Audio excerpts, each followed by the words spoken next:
When I think of your mercy and all that you've done for me, hey, all I can do is stop and praise ya.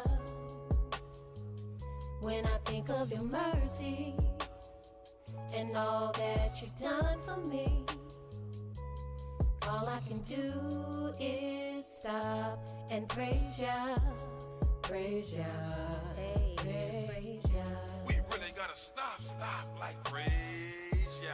Stop and praise the ancient of days. Teary-eyed and with a smiling face, the praise you gave was already ordained. Stop and praise for keeping you in your lane. Give a praise for breaking off them chains. Before you let somebody steal your praise, think about the spirit in which they came. Think about the energy they gave. Is it worth it? Nope, never, no way. Kingdom we broke into a praise dance. I praise y'all for D4 hug daps. Praise Yahweh for the congregation, and I praise him for the angels, the elders, and all their dedication. See this truth, it'll cut you, heal you, it'll make or break you. It's a spiritual walk, it's a spiritual ride. Just don't despise the chastisement when you get chastised. You a son, not a bastard, right? You gon' get chastised. It's a spiritual ride, just vibe. Yeah, just vibe. We gon' ride. All praises to the Most High. When I think of your mercy and all that you've done for me, hey, all I can do is stop and praise ya. When I think of your mercy and all that you've done for me, all I can do is stop and praise ya, praise ya, hey, praise ya. Mercy on you, mercy on me. They say the truth has set you free. See prophecy been fulfilled for real. Now what the deal? We giving praise to the God of Israel, cause it's real out here. People get killed out here. They robbing still out here. It's getting hard out here. The love of many wax cold from what I hear. But we backed by the Most High, so who shall you feel? You gotta be bold and righteous to live. The flesh is seething wicked.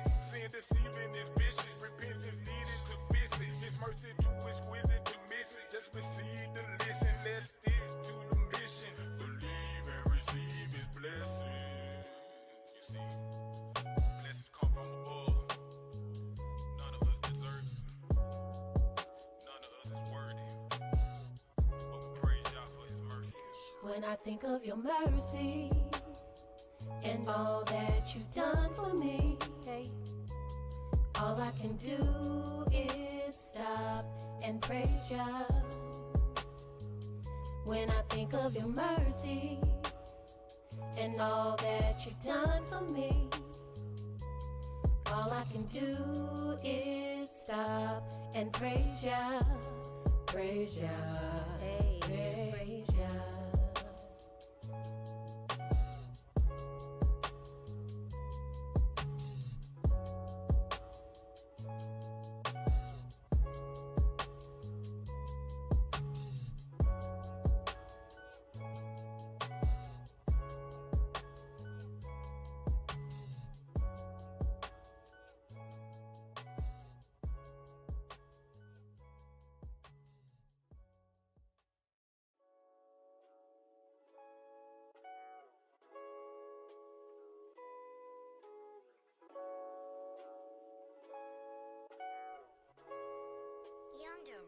When I think of your mercy and all that you've done for me, hey, all I can do is stop and praise ya. When I think of your mercy and all that you've done for me, all I can do is stop and praise ya, praise ya, hey, praise ya. We really gotta stop like praise ya. Stop and praise the ancient of days. Teary-eyed and with a smiling face, the praise you gave was already ordained. Stop and praise for keeping you in your lane. Give a praise for breaking off them chains. Before you let somebody steal your praise, think about the spirit in which they came. Think about the energy they gave. Is it worth it? Nope, never, no way. Kingdom we broke into a praise dance. I praise y'all for D4 hug daps. Praise Yahweh for the congregation, and I praise him for the angels, the elders, and all their dedication. See this truth, it'll cut you, heal you, it'll make or break you.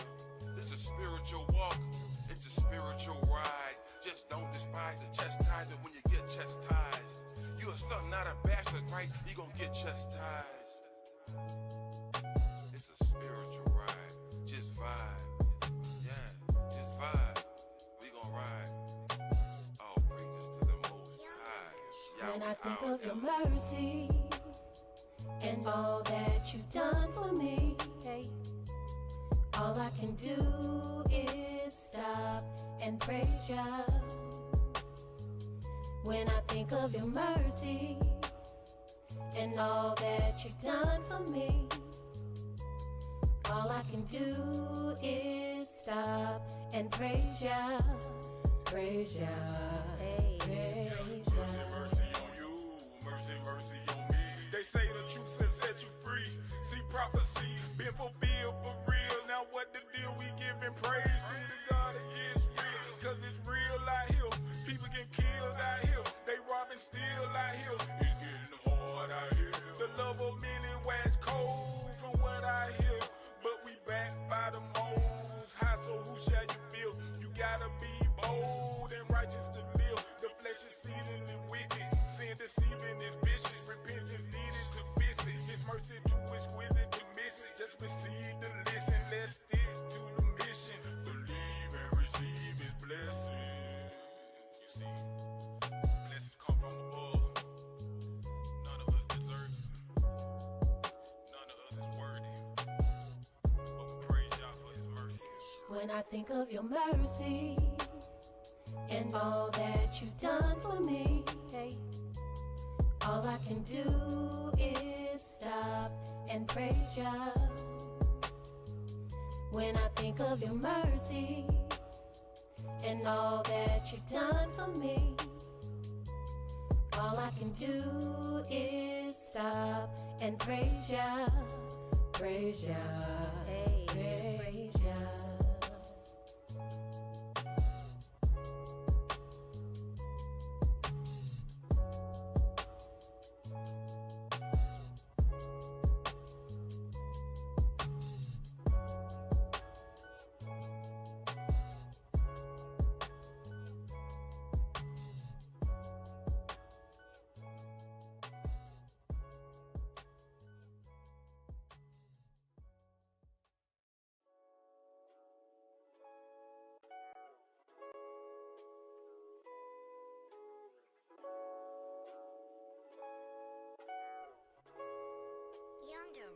When I think of your mercy and all that you've done for me, hey, all I can do is stop and praise ya.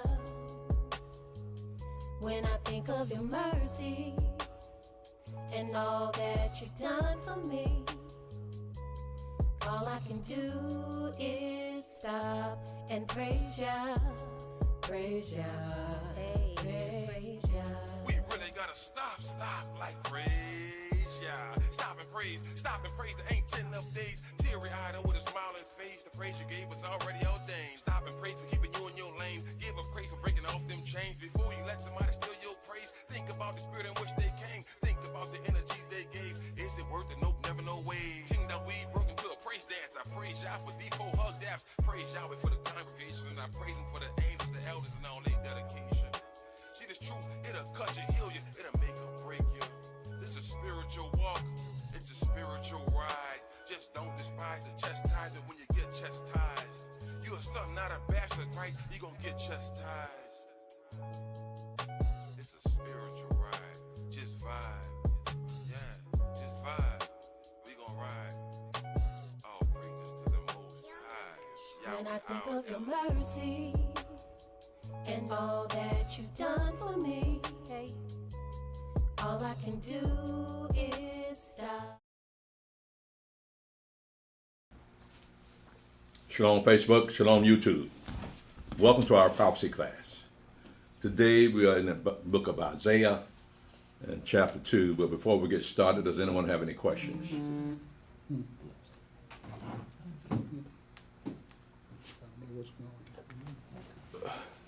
No? No questions, Mother? No questions at the moment. You ain't found it yet, that's what it is. No, for right now. Okay.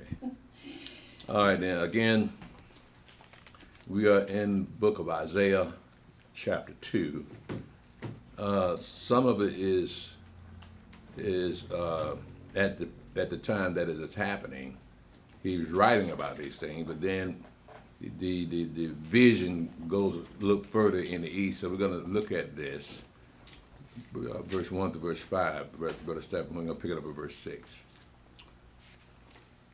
Start at 1? Mm-hmm. Oh, okay. Isaiah chapter 2, verse 1. The word that Isaiah the son of Amos saw concerning Yehuda and Jerusalem. And it shall come to pass in the last days that the mountain of Yahweh's house shall be established in the top of the mountains, and shall be exalted above the hills, and all nations shall flow unto it. And many people shall go and say, Come ye, and let us go up to the mountain of Yahweh, to the house of the Elohim of Jacob, and he will teach us of his ways, and we will walk in his paths. For out of Zion shall go forth the law and the word of Yahweh from Jerusalem. And he shall judge among the nations, and shall rebuke many people, and they shall beat their swords into plowshares, and their spears into pruning hooks. Nation shall not lift up sword against nation, neither shall they learn war anymore. O house of Jacob, come ye, and let us walk in the light of Yahweh. Now that puts the period with that prophecy there, because it is speaking about the children of Israel. Now it says all nations going to flow up into Yahweh's house and learn about his law. But they used to believe this back in the early centuries of Europe and Germany. They read this and I understood what it was saying, because they made statues. Verse 4, it says, they shall beat their swords into plowshares and their spears into pruning hooks. They make images of that very scenario right there. So they have read that, but when you look over in Europe today, you see that they don't even go to church much over there anymore. Correct. And the thing that they've gotten off into ain't got nothing to do with Christianity, but they do come gather themselves in a great number of people, and they actually worshiping the devil. Elder, that statue you're talking about, it's a man holding an agricultural tool, right? Mm-hmm. I know what you're talking about. Mm-hmm. Yeah. So yeah, they read this, and somehow they just got away from it, because they put so much stock in it that they would make a statue of this very scenario of swords and the plowshares and spears and the pruning hooks. But let's continue, Brother Stan. Isaiah chapter 2, verse 6. Therefore thou hast forsaken thy people, the house of Jacob, because they be replenished from the east, and assume themselves like the Philistines, and they please themselves in the children of strangers. Now that last part of that verse here represents us these days. And they please themselves in the children of strangers. Go ahead, Brother Stephen. Verse 7. Their land also is full of silver and gold, neither is there any end of their treasures. Their land is also full of horses, neither is there any end of their chariots. Their land also is full of idols. They worship the work of their own hands, that which their own fingers have made. Well, what makes that different than today in verse 7? It says their land also is full of silver and gold. We're not one of the most prosperous minorities in America. Mm-hmm. We get paid the big money. We got millionaires, we got billionaires among us. They said the land is also full of silver and gold, neither is there any end of their treasures. Their land is also full of horses, neither is there any end of their chariots. So they were prosperous back in those days, and we're prosperous here. Go ahead, Brother Stephen. Isaiah chapter 2, verse 9. And the mean man boweth down, and the great man humbleth himself. Therefore forgive them not. Well, I looked up that word mean when it says, and the mean man boweth himself down. That actually is saying it's someone of low degree. And he says, then a man of low degree bows down, and the great man humbleth himself, therefore forgive them not. Because remember in verse 8, it says, their land is also full of idols. They worship the work of their own hands, that which their own fingers have made. So you got prosperous Christians with crosses all in their house. So again, we look at a parallel here, that we're doing nothing more than what our father was doing. Yahweh had an issue with what they were doing because of those idols, and he's got the same issue here, but they don't know that that's an issue with the God of the creation. But go ahead, Brother Stephen. I have a question, Elder.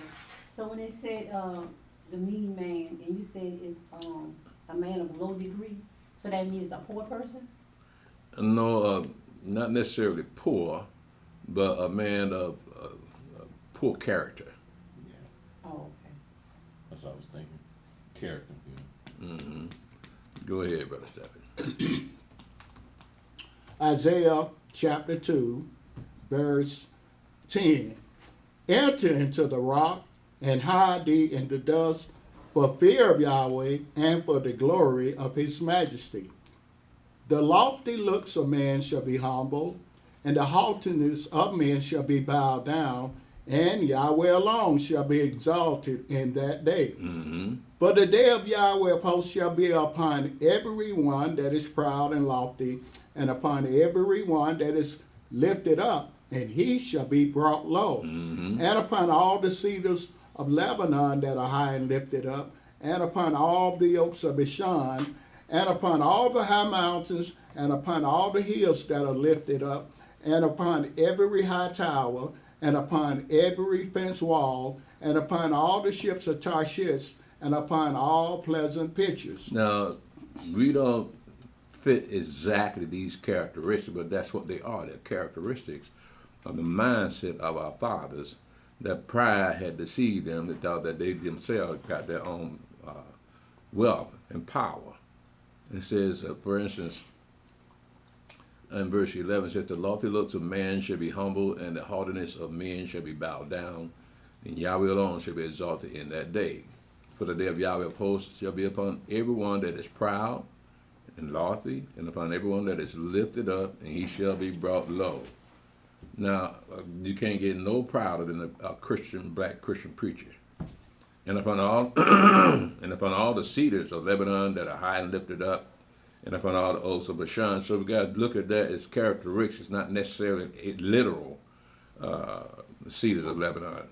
The mindset of our people were like this.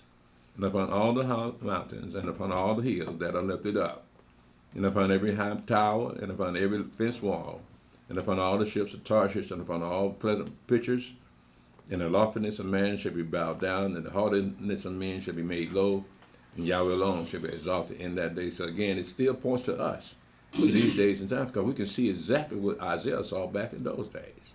Go ahead, Brother Stephen. Isaiah chapter 2, verse 18. And the idols he shall utterly abolish.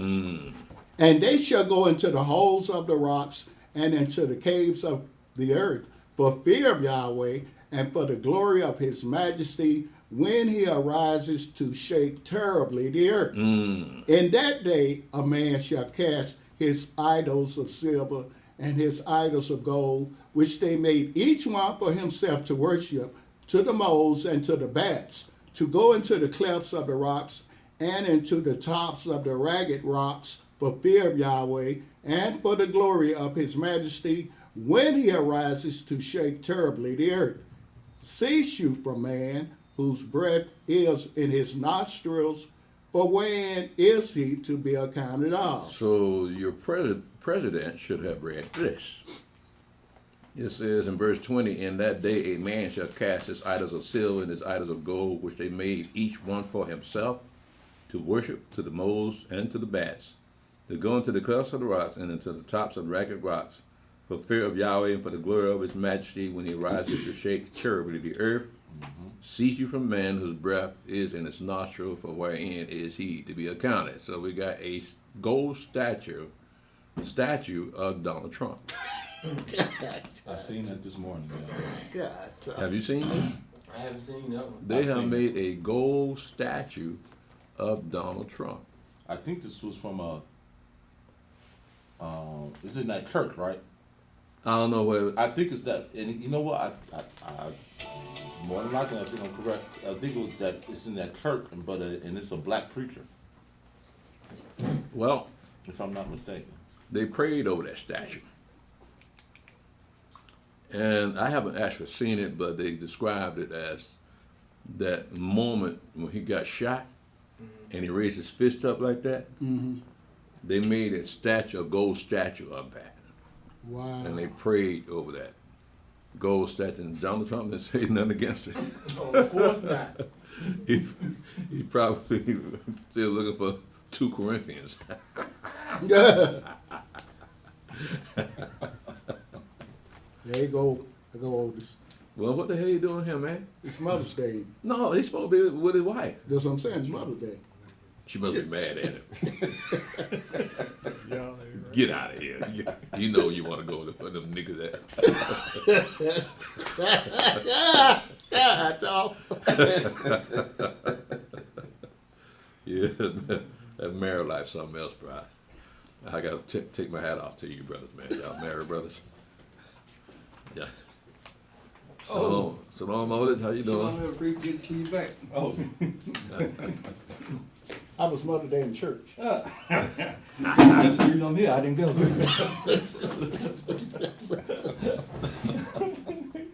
good comeback, Otis. Yeah. Shalom.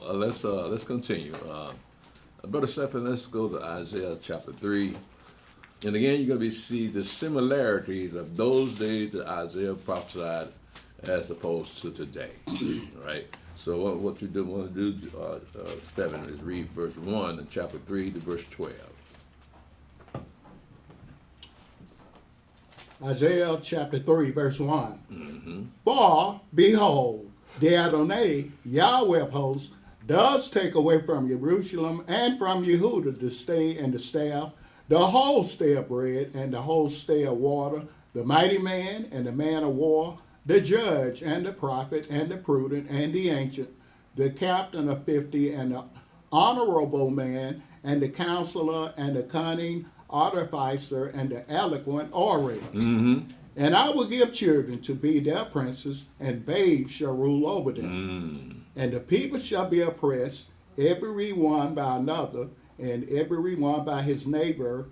The child shall behave himself proudly against the ancient, and the base against the honorable. So you see the similarities. That we have the same issues today among the children of Israel. That it's, but look at how it starts it off. It says, for behold, the Adonai Yahweh of hosts does take away from Jerusalem and from Yehuda the stay and the staff, the whole stay of bread, and the whole stay of water. The mighty man, now that hadn't happened to us, but it is on the way. The mighty man and the man of war, the judge and the prophet and the prudent and the ancient, these are honorable men we're speaking about here. The captain of 50 and the honorable man and the counselor and the cunning artificer and the eloquent orator. So we're talking about the great men of the children of Israel that had gifts and talents. And I will give children to be their princes, and babes shall rule over them. And the people shall be oppressed, everyone by another, and everyone by his neighbor. The child shall behave himself proudly against the ancient, and the base against the honorable. Now, didn't you say you were riding a bus one time and these brothers were standing up, wouldn't sit down? Yes, sir. Yeah, so the young. Yeah, you couldn't even go to the back and get a seat. They just stand there like they're hanging out on the corner. Yeah, that's today. Yeah. So, again, it's like history repeating itself. And the main reason for that is because they have no law. They have no structure in the family, no structure in the society, no structure in the community. So, yeah, you're going to have babes rule over them. And the child's going to shall behave himself proudly against the ancient. They cuss old people out. Go ahead. I remember years ago, bro. I didn't mean to interrupt you, but it was downtown Atlanta. This girl got into it with an 84-year-old woman. She grabbed that woman out of that seat, man, and beat that woman down.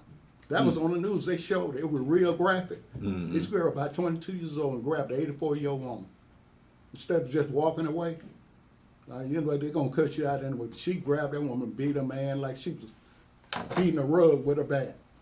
They doing things to them? Yeah, they locked her up. Yeah. See, that they're so emotionally unbalanced that they snap without even thinking about what they're doing. And they don't stop until they have destroyed whoever they're fighting with. You seen how women start fighting when they're fighting each other? They out to destroy each other. Yeah. You want where that Brothers- anger come from? You trying to step on the head and you like, oh, Yeah. man, why you so mad? And I mean, they got videos of this, right? And then you see these brothers try to break it up. I say, leave them people alone. You're not gonna break them up. So let them fight till they get tired and one of them die. Because you think you're some kind of hero? You look like a damn fool getting between them two women. Especially if they're bigger than he is.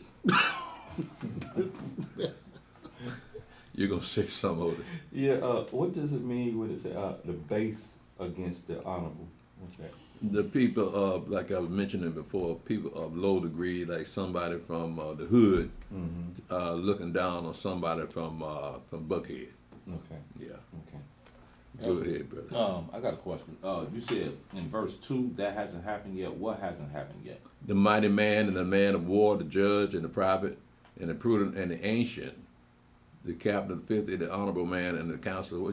What did I say about that? That hadn't You happened said, yet? you said in verse 2, when you had mentioned the mighty man and the man of war and the judge and all of them, you said that hasn't happened yet. I was wondering. Well, you have to start at verse 1. It says, "For behold, the Adonai Yahweh of hosts does take away from Jerusalem and from Judah the stay and the staff and the whole stay of bread and the whole stay of water, the mighty man and the man of war, the judge and the prophet and the prudent and the ancient." So I was referring to verse 1 as you continue on down to verse 2. Okay, I got it. All right. Go ahead, Brother Stephen. Isaiah chapter 3, verse 6. When a man shall take hold of his brother of the house of his father, saying, Thou hast clothing, be thou our ruler, and let this ruin be under thy hand. In that day shall he swear, saying, I will not be an healer, for in my house is neither bread nor clothing, make me not a ruler of the people.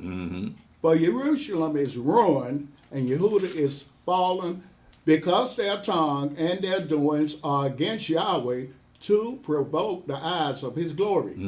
The show of their countenance does witness against them, and they declare that sin is Sodom, they hide it not. Woe unto their soul, for they have rewarded evil unto themselves. Say you to the righteous that it shall be well with them, for they shall eat the fruit of their doings. Woe unto the wicked, it shall be ill with him, for the reward of his hands shall be given him. As for my people, children are their oppressors, and women rule over them.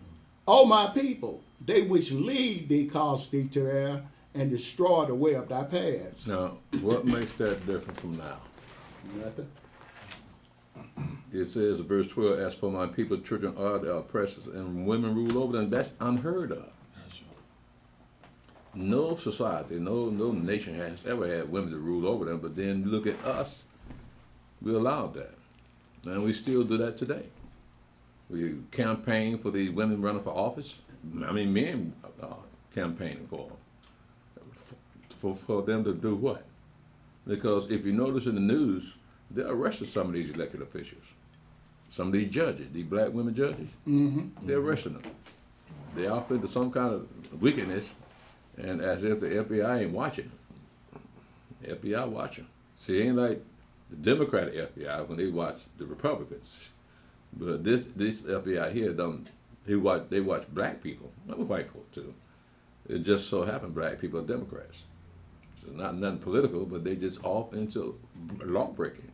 Look up there in Minnesota. Billions of taxpayer money been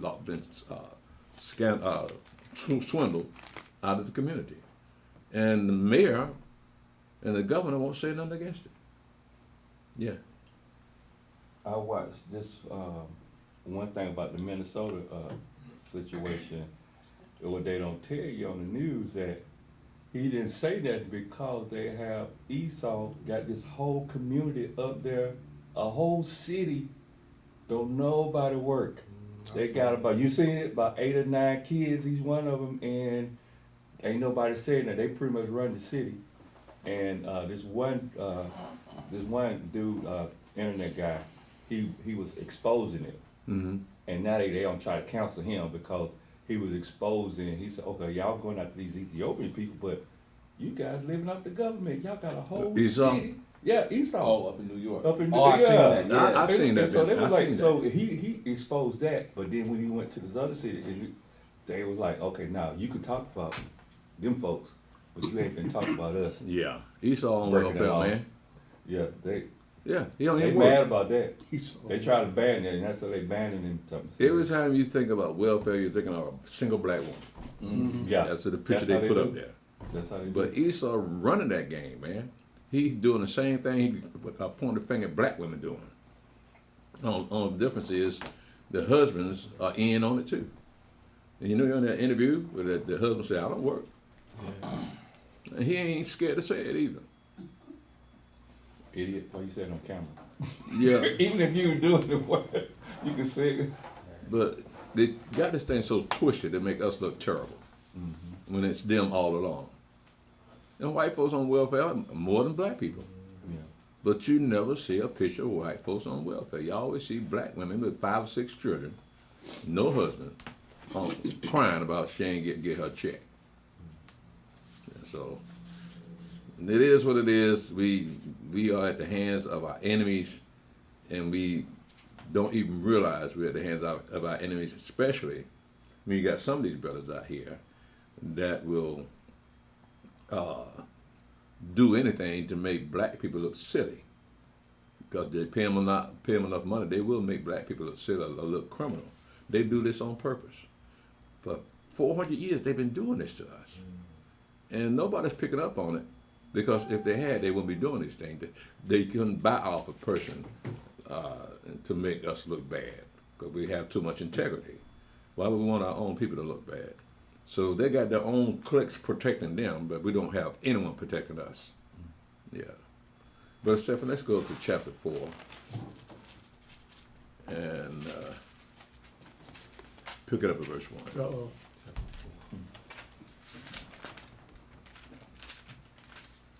Isaiah chapter 4, verse 1.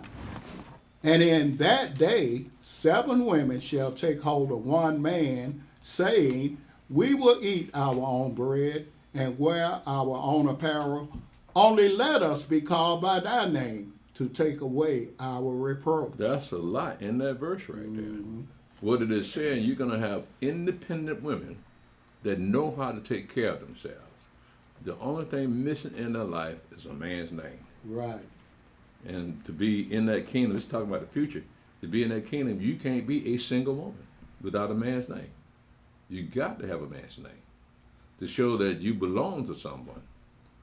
Right now, that attitude ain't with black women. Because like I said yesterday, you don't need no man. But this here, yeah, you're going to need a man here. 7 women. And that's small compared to all the women in the world, all the women among black women. That's small. It's, at one time, what was it, 30-1 here in Atlanta? That's modest. No, that's small. Yeah. Because that was back 20, 30 years ago. We ain't talking about the people that have come to Atlanta.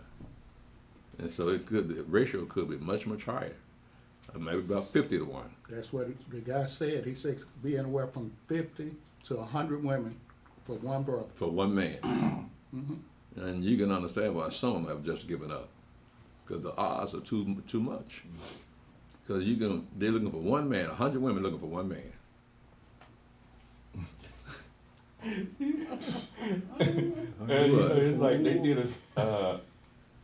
they did something in Atlanta. They said that the population of the metro area is 6.25 million, and when you start narrowing it down to the choice that the women have, you know, you gotta that gay population, so they losing on that end. Yeah. And the other brothers are married, and then you got the other brothers that want 5 or 6 women, and so That's what. it's slim. So that's why you got women going to women, and Yeah, no. it's slim pickings for them. Yeah, for a good woman. Well, I ain't gonna say slim pickings. It's pickings for the brothers, the brothers that are single, but then what you got to deal with. You got Well, actually, it's a buyer's market, Yeah, there you go. There you go. so that the women got to show their best attributes to a single man to see if he will be attracted to her, to take it to a further relationship. Yeah. But he got too much to choose from. He can compare products. That's So, right. so the women got to, first of all, they got to understand what is he looking for, because they dress like they don't know what a man looking for. They get them BBLs and put all that makeup on, and eyelashes out to here. They think that's attractive to a man. No, you're absolutely wrong. Man ain't looking for a woman look like that. And like we were saying earlier, that's just for attention anyway. Women don't care about relationships. They want attention. So they wear the most provocative clothing so that men can follow them as they walk down the street. And they know you're watching. They can look straight ahead, and you standing over there, you walk straight ahead, and they know you're watching them. Yeah. I caught one day.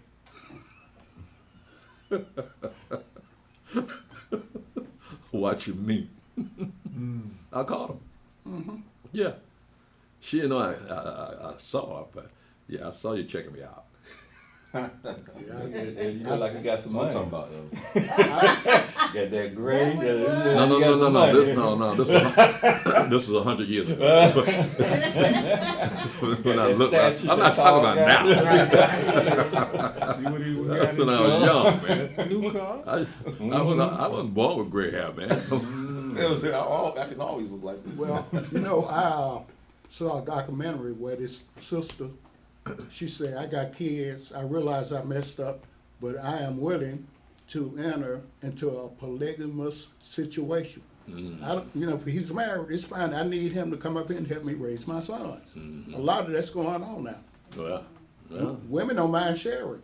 Yeah. You well, got some women, they don't care about sharing. yeah. I don't know about that though. I mean, what you gonna do? What a woman gonna do with a house full of boys?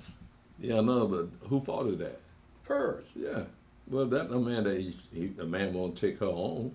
Yeah, well, it's wishful thinking. Yeah, that's what it is. No man is gonna really come in there Mm-mm. unless he basically homeless and needs somewhere to live. Yeah. Yeah, that's about the size of it. The thing is, see, the man also counts the fact that that child that she wants to raise got to be disciplined. And these women will not allow a strange man to discipline their child. That'll ruin marriage, that'll ruin a relationship, because the man know how to discipline a child, and she don't agree with the way he discipline a child. So they think that it's a waste of time trying to get marry a man that you want a man to raise your child, but then you don't want him to raise it, because discipline is part of raising up a child. And just because the man hard-handed might be what that child needs, but you looking at it and say, he hurting my baby. Yeah, I dated a lady years ago, had a daughter, and I used to tell her, I said, when you sit at the table, don't sit like that, sit up to the table. She looked me straight and I said, you ain't my dad. See? I said, oh, okay. See? Her mother didn't have to say nothing about it. She was in her mother's stead. She said, Yeah. you ain't my daddy, buddy. Yeah. What man want to put up with that? I'm sorry, the man ain't gonna put up with that mess. So yeah, you go ahead and look for a man all you want, but you ain't gonna find him. Ray Ray and Pookie won't even come around you.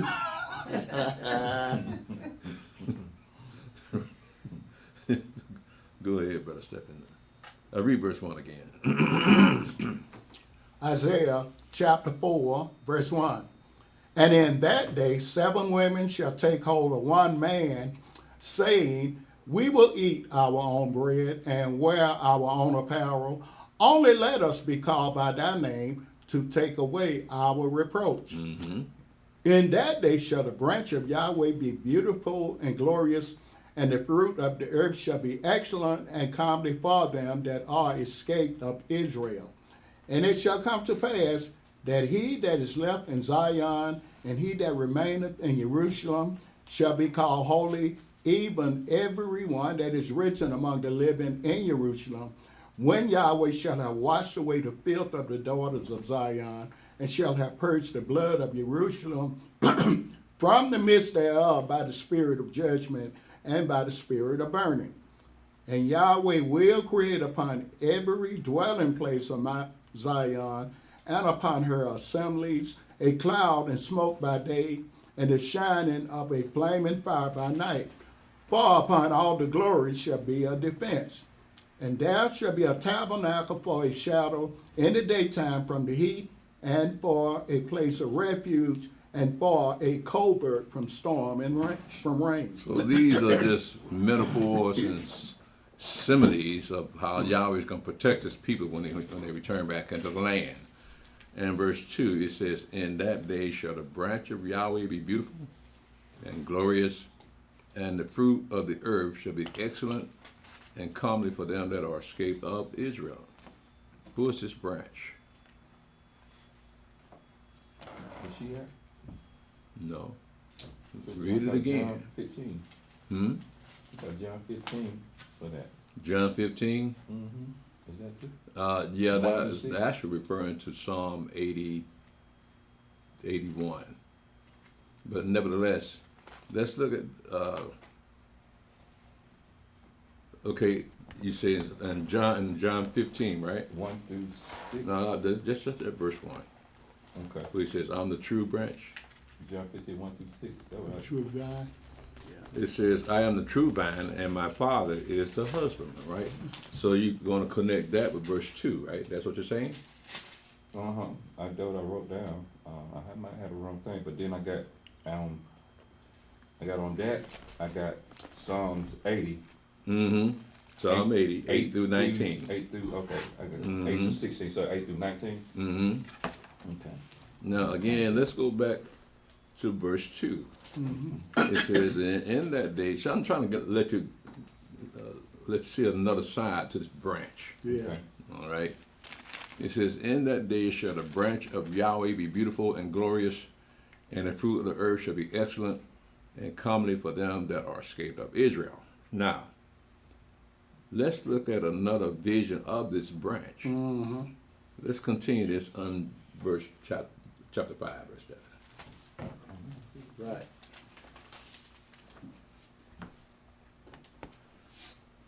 Isaiah chapter 5, verse 1. Now will I sing to my well-beloved a song of my beloved touching his vineyard. My well-beloved has a vineyard in a very fruitful hill, and he fenced it and gathered out the stones thereof and planted it with the choicest vine and built a tower in the midst of it, and also made a winepress therein. And he looked that it should bring forth grapes, and it brought forth wild grapes. This is a song. Right? He's singing this, right? But again, he's looking at the children of Israel as if they are branches or they are a vineyard, Right. in the land of Israel, right? So what is he expecting them to bring forth? He says in verse 2, and he fenced it and gathered out the stones thereof and planted it with the choicest vine and built a tower in the midst of it, and also made a winepress therein, and looked that it should bring forth grapes, and it brought forth wild grapes. So whatever that they were supposed to be doing, they weren't doing. They're doing something totally opposite. Go ahead, Brother Stephen. Isaiah chapter 5, verse 3. And now, O inhabitants of Jerusalem and men of Yehuda, judge, I pray you, betwixt me and my vineyard. What could have been done more to my vineyard that I have not done in it? Why, when I looked that it should bring forth grapes, brought it forth wild grapes? That's what, like, they had the law, but then they added religion, Judaism, to the law. That's the wild grace. Go ahead, Brother Stephen. Verse 5. And now go to, I will tell you what I will do to my vineyard. I will take away the heads thereof, and it shall be eaten up, and break down the wall thereof, and it shall be trodden down, and I will lay it waste. It shall not be pruned nor digged, but there shall come up briars and thorns. I will also command the clouds that they rain no rain upon it. For the vineyard of Yahweh of hosts is the house of Israel, and the men of Yehuda his pleasant plant. And he looked for judgment, but behold oppression, for righteousness, but behold a cry. Isn't that the scenario that the Shiite showed up at when dealing with the scribes and Pharisees, because they were practicing Judaism, and he was trying to bring them back to the law, right? Bring them back to Yahweh. So what we have here is a reflection of verse 2 in chapter 4. It says, in that day shall the branch of Yahweh be beautiful and glorious, and the true fruit of the earth shall be excellent and common for them that are escaped of Israel. So he's talking about the aftermath of this destruction of his people. Go ahead, Brother Stephen. Isaiah chapter 5, verse 8. Woe unto them that join house to house, that lay field to field, till there be no place that they may be placed along in the midst of the earth. In mine ears, saith Yahweh of hosts, of a truth, many houses shall be desolate, even great and fair, without inhabitant. Yea, 10 acres of vineyard shall yield one bath, and the seed of an almond shall yield an ephah. Woe unto them that rise up early in the morning, that they may follow strong drink, that continue unto night till wine inflame them. And the harp and the viol, the tabret and pipe and wine are in their feasts, but they regard not the work of Yahweh, neither consider the operation of his hands. Therefore my people are gone into captivity, because they have no knowledge, and their honorable men are famished, and their multitude dried up with thirst. Thirst for what? Thirst for the spirit. It says, therefore my people are gone into captivity because they have no knowledge. We had no knowledge when we came here to America, so we were brought up in the as slaves, actually. But after the slave period was over, we didn't know who we were. We didn't know where we came from, right? So they had no knowledge of who they were. Excuse me. And all they knew was what the white man taught them, right? So that's why they're in captivity to this very day, because they have no knowledge. They don't even know they're in captivity. Right. Black people think they're free. These Americans. You mention it to them. Huh? So if you mention it to them, they get mad at you. Just like my forefathers did. Like, we ain't been no slaves. I ain't no slaves. We ain't in no curse. Yeah, well, they are in the midst of denial. And I'm not talking about the river. Well, you know, Elder, when you look at it, it's kind of like it's a twofold thing, because the money that our people make being the wealthy slaves on earth, they don't think they captives. They don't think that. Yeah. Because you making more money than the average Gentile, especially these sisters. I mean, they making some silly money. Yeah. And you gonna tell them, hey, really, you're a captive. You in this land against your will. Yeah. You can't go nowhere. No. They holding you here. I know. Because they know as long as they hold you here, ain't nothing gonna happen to America. Yeah. Yeah, well, it's a smooth game. Yeah. You gotta admit it. Because they know we have no knowledge at all, and we're easily influenced and by gifts from the government and from private individuals. We get paid off real quick. It don't take much either. You gonna say something? I was gonna ask about that verse 8. It said, woe unto them that join house to house, that lay fields to fields, till there is no place that may be placed alone in the midst of the earth. It's a talk. I'm seeing this verse and I'm thinking about people that, how they got us living in buildings and apartments and land. Yeah, you field to field. You can't really tell who's who. Is that what it's talking about? Yeah, but only you can compare that to now.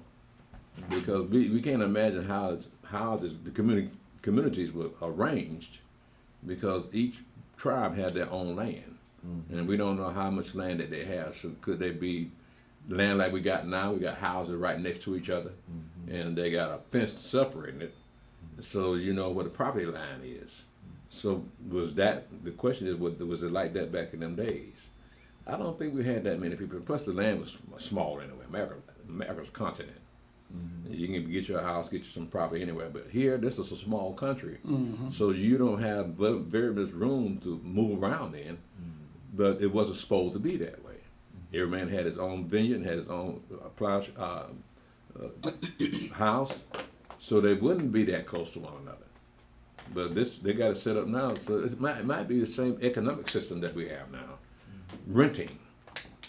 They were renting these, I would say, condos, and so that nobody knew what the property line was. Now, I don't know what kind of economic system they had back in the day, but that's what it sounds like here, that they almost were living in apartments.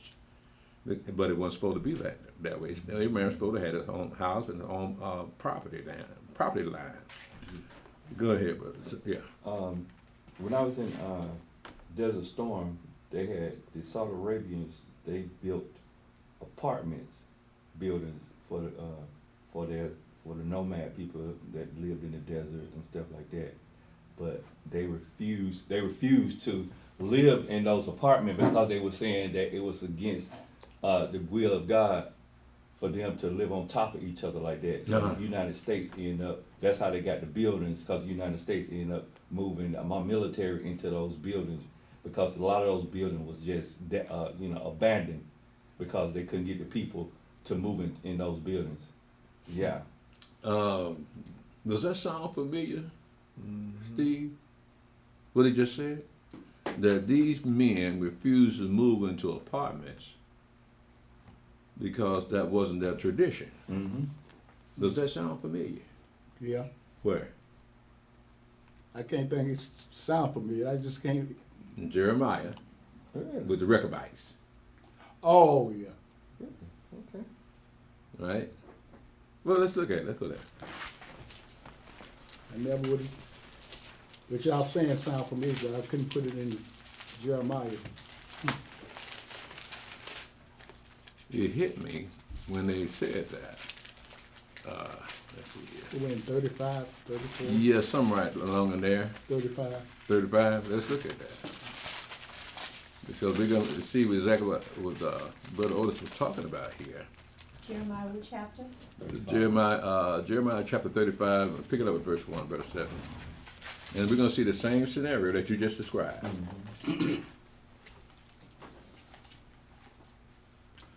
Jeremiah chapter 35, verse 1.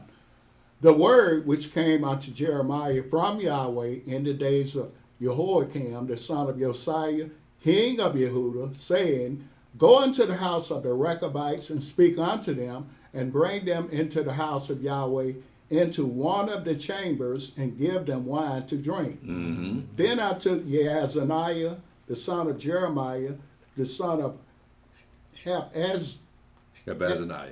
Habazaniah, and his brethren, and all his sons, and the whole house of the Rechabites, and I brought them into the house of Yahweh, into the chamber of the sons of Hanan, the son of Igdaliah, a man of Elohim, which was by the chamber of the princes, which was above the chamber of Maaseiah, the son of Shalom, the keeper of the door. And I set before the sons of the house of the Rechabites pots full of wines and cups, and I said unto them, Drink ye wine. But they said, We will drink no wine, for Jonadab, the son of Rechab, our father, commanded us, saying, You shall drink no wine, neither you nor your sons forever, neither shall you build a house, nor sow seed, nor plant vineyard, nor have any, but all your days you shall dwell in tents, that you may live many days in the land where you be strangers. Thus have we obeyed the voice of Jonadab, the son of Rechab, our father, in all that he hath charged us, to drink no wine all our days, we, our wives, our sons, nor our daughters, nor to build houses for us to dwell in, neither have we vineyard, nor field, nor seed, but we have dwelt in tents, and have obeyed, and done according to all that Jonadab our father commanded us. But it came to pass when Nebuchadnezzar, king of Babylon, came up into the land, that we said, Come, and let us go to Jerusalem for fear of the army of the Chaldeans, and for fear of the army of the Syrians. So we dwell at Jerusalem. So I don't want to go no further than that. I just wanted to show you the similarities of what you were talking about. That there are groups of people that have certain values that they will not transgress. So the people that you're referring to, people that said that we will not live in apartment type situations. So you got the Rechabites got the same mindset that they're never going to build a house. They're not going to plant a field. They're not going to set up anything that is permanent. And so they built those houses for those nomadic people, right? But the Rechabites were nomadic people too. Dwelling in tents. Let's go back to Isaiah. I just want because when you brought it up, it just rang a bell. That was a good chapter to read, brother. That really described it to the T. Praise y'all for giving me that spirit, bro. Praise y'all. Isaiah chapter 5, verse 9. In mine ears, saith Yahweh of hosts, of a truth. Well, wait a minute, I'm at verse 11. I'm sorry. I'll just read it. In mine ears, saith Yahweh of hosts, of a truth, many houses shall be desolate, even great and fair, without inhabitant. Yea, 10 acres of vineyard shall yield one bath, and the seed of an almond shall yield an ephah. Woe unto them that rise up early in the morning, that they may follow strong drink, that continue unto night to wine inflamed. Man, I'm way behind, ain't I? Go on, read, Steve. Yeah, it kind of threw me off, brother. I'm about 4 or 5 verses behind. Yeah, because we was at verse 13 when it said about people going into captivity because of last knowledge. We talked about that. Yeah. Right. So, let's pick it up at verse 14. Yeah. Therefore hell have enlarged herself and opened her mouth without measure, and their glory, and their multitude, and their pomp, and he that rejoices shall descend into it. And the mean man shall be brought down, and the mighty man shall be humbled, and the eyes of the lofty shall be humbled. But Yahweh of hosts shall be exalted, and Elohim that is holy shall be sanctified in righteousness. Then shall the lambs feed after their manner, and the waste places of the fat ones shall strangers eat. Woe unto them that draw iniquity with cords of vanity, and sin as it were with a cart rope, that say, Let him make speed and hasten his work, that we may see it, and let the counsel of the Holy One of Israel draw nigh and come, that we may know it. You see what they daring him. In verse 18 said, Woe unto them that draw iniquity with cords of vanity, wickedness with flatteries, and sin as it were with a cart rope, because being sinful was not a very bad thing for them to do. So they carried the sin around with them. That say, let him make speed and hasten his word, that we may see it, and let the counsel of the Holy One of Israel draw nigh and come, that we may know it. So he's daring him. What you got? And when is this stuff supposed to happen? Go ahead, Brother Shepard. Isaiah chapter 5, verse 20.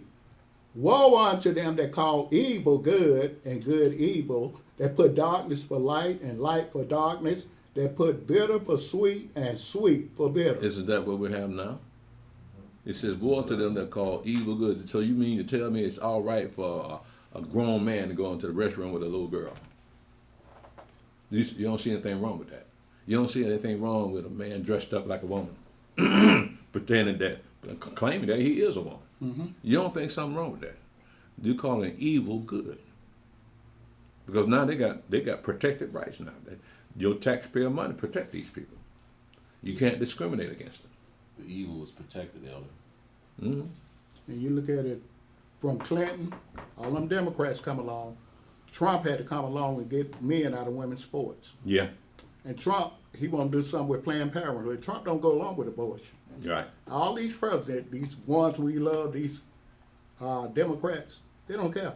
Because they know the amount of people they're dealing with, especially with black people. Yeah, black women, especially, because black women want to be in charge. Yeah. Right. So there's no more power that a black woman can have than over her own reproductive system. Because they will not allow a man to say anything about her reproductive system, about her getting pregnant, or about her getting an abortion. That means they feel like they have the authority to say what I want this child born or not. But what about the man? Without the man, you wouldn't be pregnant. So you're taking advantage of the man. Now, granted, you got Ray-Rays and Poogies out there that don't give a damn anyway. But what about those men that do give a damn about their child? They ain't got no voice in it. So that woman want to abort that child, ain't nothing he can do about it. And she's got to answer for that, but at least he fought for that child to be born. And that's why they want black women to abort their children, because it gives them a sense of power over the black man. Because you can't tell me what to do anymore, because I have your child and I can kill your child. Sick. And that's their power. And that's how they show so much disrespect for black people. And that, I wish you could have heard me yesterday. But I was coming from that point of view of the power that black women have today, that the white man gave them all this power and they don't know how to use it. The most powerful woman in the world is a feminine, quiet woman. Because she knows when to speak and when not to speak. And she knows how to get power. Not by snatching it, but by smooth talking to it. So she married to a very popular, like Esther, married to the king of Ahasuerus, right? She knew how to approach her husband. She knew I can't come around him any time of day I want. If I walk up, if he don't hold that staff out, I could die, and I'm his wife. So they had standards back in them days. So the king said, well, what you want, Esther? To half of my kingdom, I give it to you. Right? He loved Esther. And Esther had to play that game real smooth. Not just to expose herself, but to expose Haman. She set the whole thing up, and that's what's so beautiful about it. She set it up so that Haman could be exposed as a man that's trying to kill her and her people off. But she didn't go there. That damn Haman. Right. You need to go there and get him out of here. She didn't go do it like that. She set that thing, that's that femininity that she knew her husband loved. And besides being red bone and bow legged, she did what he told her to. Mordecai told her, don't tell nobody you're a Jew, right? Right. She kept that on, you're right. She kept everything on the wrap. Right, right. So was she really a sister? She's a Benjamin. Yeah, I'm saying, she probably didn't look like one. Yeah, I think they thought she was a Shemite, but I was just playing with you. She wasn't an average sister then, when keep her mouth shut. Steve, there are women that are dark skinned too that can know how to play the role of a feminine woman. Yeah, I know it. Yeah, but that's why I can understand why Esther had to be a red bone. Oh yeah. Yeah, because some of these sisters do not want to approach her husband as if he's in trouble. She's married to a king. She realizes she's married to a king, so she got to play the role of the queen. Yeah, she had to be fair-skinned woman. Because she was dark-skinned, they would know she was either Israelite or Hamite, right? Well, I'm looking at Vashti. Yeah. Now, Vashti was commanded by the king to come and let my boys see you. And she said, I don't think so, not today. And that pissed him off. You know it did. Because he's in front of his crew. And he's trying to show his crew, look how beautiful my wife is. And she said, no, I'm not coming over that night. That's the last time he heard about Vashti. Yeah. Because you don't do that to a king. They told the king, hey, you better do something about this. Because if these women hear about what Vashti did, they're going to do it the same way you did. They did you. So they told us, go out there and find your virgin. Start this thing all over again. Right? And being king, he had access to all the virgins in his province. So he knew the women were in competition with each other to be the queen. And so he had authority to, and all of them virgins, right? He had authority to sleep with every last one of them and decide whether he want to keep them or not. Right. Right? Now, just because he sleep with these virgins don't mean he cast them out and then married and cast them out. They became his concubines. And that's, hey, ain't nothing wrong being a king's concubine. You still getting well taken care of. But you got to start off as a virgin, though. Let's show you how valuable virgins were back in them days. So if you want to move up in the world, it ain't about what you think, about how much education you got. It's whether you are valuable enough with your virginity. You kept yourself from other men. And that's what men value. See, that's something these women are missing. That a man actually wants a virgin. Now, I ain't gonna say a man. I say an Israelite man. Don't put it that way. An Israelite man wants a virgin. Now, Ray and Pookie don't give a damn. No. And them YNs don't give a damn either. So they get these girls pregnant and run on off. And girl don't even know his name. You remember Maury Povich? Right? Girl done had a child, but I had 16 men. And they don't know who the father is. Then when they check the DNA, and then one of them the father. 16. And them brother be dancing on stage. You seen them? They be dancing on stage. Oh, hell yeah. That she can't prove. Now, if you slept with 16 men and neither one of them was your child daddy, and you get on television and expose your wickedness before the whole world, Wow. you make all of us look bad. You make all of black people look bad, because that means that you just old hoe. And so they're acceptable. That's acceptable to black people. Yeah. They don't mind being called, black women don't mind being called hoes. What is that? Where do you get that mindset? That you accept being called and labeled a hoe and then dress like one. Who does this? What other minority, ethnic group, lets the women behave the way black women behave? Get on television and act the fool like these people on Maury Povich. You don't see nobody but black women, and maybe some white women, but you don't see Julio on there. No. You don't see any Ethiopians on there. You don't see any other ethnic group on there doing what they're doing, but they put us out there. So we kind of bring this on ourselves. Curses are real. Yeah. For a free plane flight and stay in a hotel, you willing to go on television and make an ass out your Yeah. But you know, the thing with women, they smart for as, getting jobs and everything, but for us being feminine, they think they can do what we do. Yeah. You take a man, he go out there and walk all over town, right? Mm-hmm. Sooner or later he can get married. Yeah. She do that? No. Nobody gonna fool with her. A woman cannot do what a man do. Can't do it. No, physically, she can't do it. She can't. If she go lay around, everybody gonna know about it for some reason or another. Well, I mean, I'm looking at back in the day, man, back in the 40s and 50s, people that are married and look happily married, but the man got 5 or 6 outside children. Mm-hmm. But he's still married to his wife, and they got children. Mm-hmm. But it wasn't a big deal back in them days. No man paying no child support back in them days. I didn't find out that I had a half brother till I was 20 years old. Wow. And I had a half sister that I didn't know until I was 25. And she was older than me. Unless he passed away and then everybody there. It's like, I didn't know that was my brother. And she loved my daddy.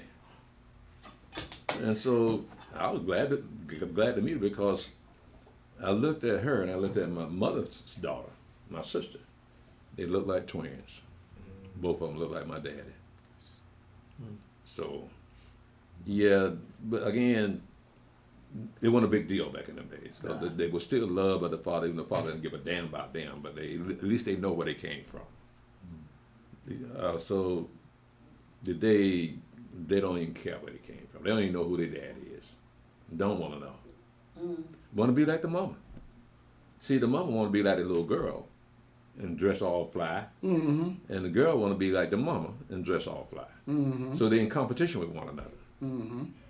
And sometimes it work. Sometimes them women do not like them little girls and try to get them out of the house. So they give them bad advice about how to get a man, just so she can't get a man.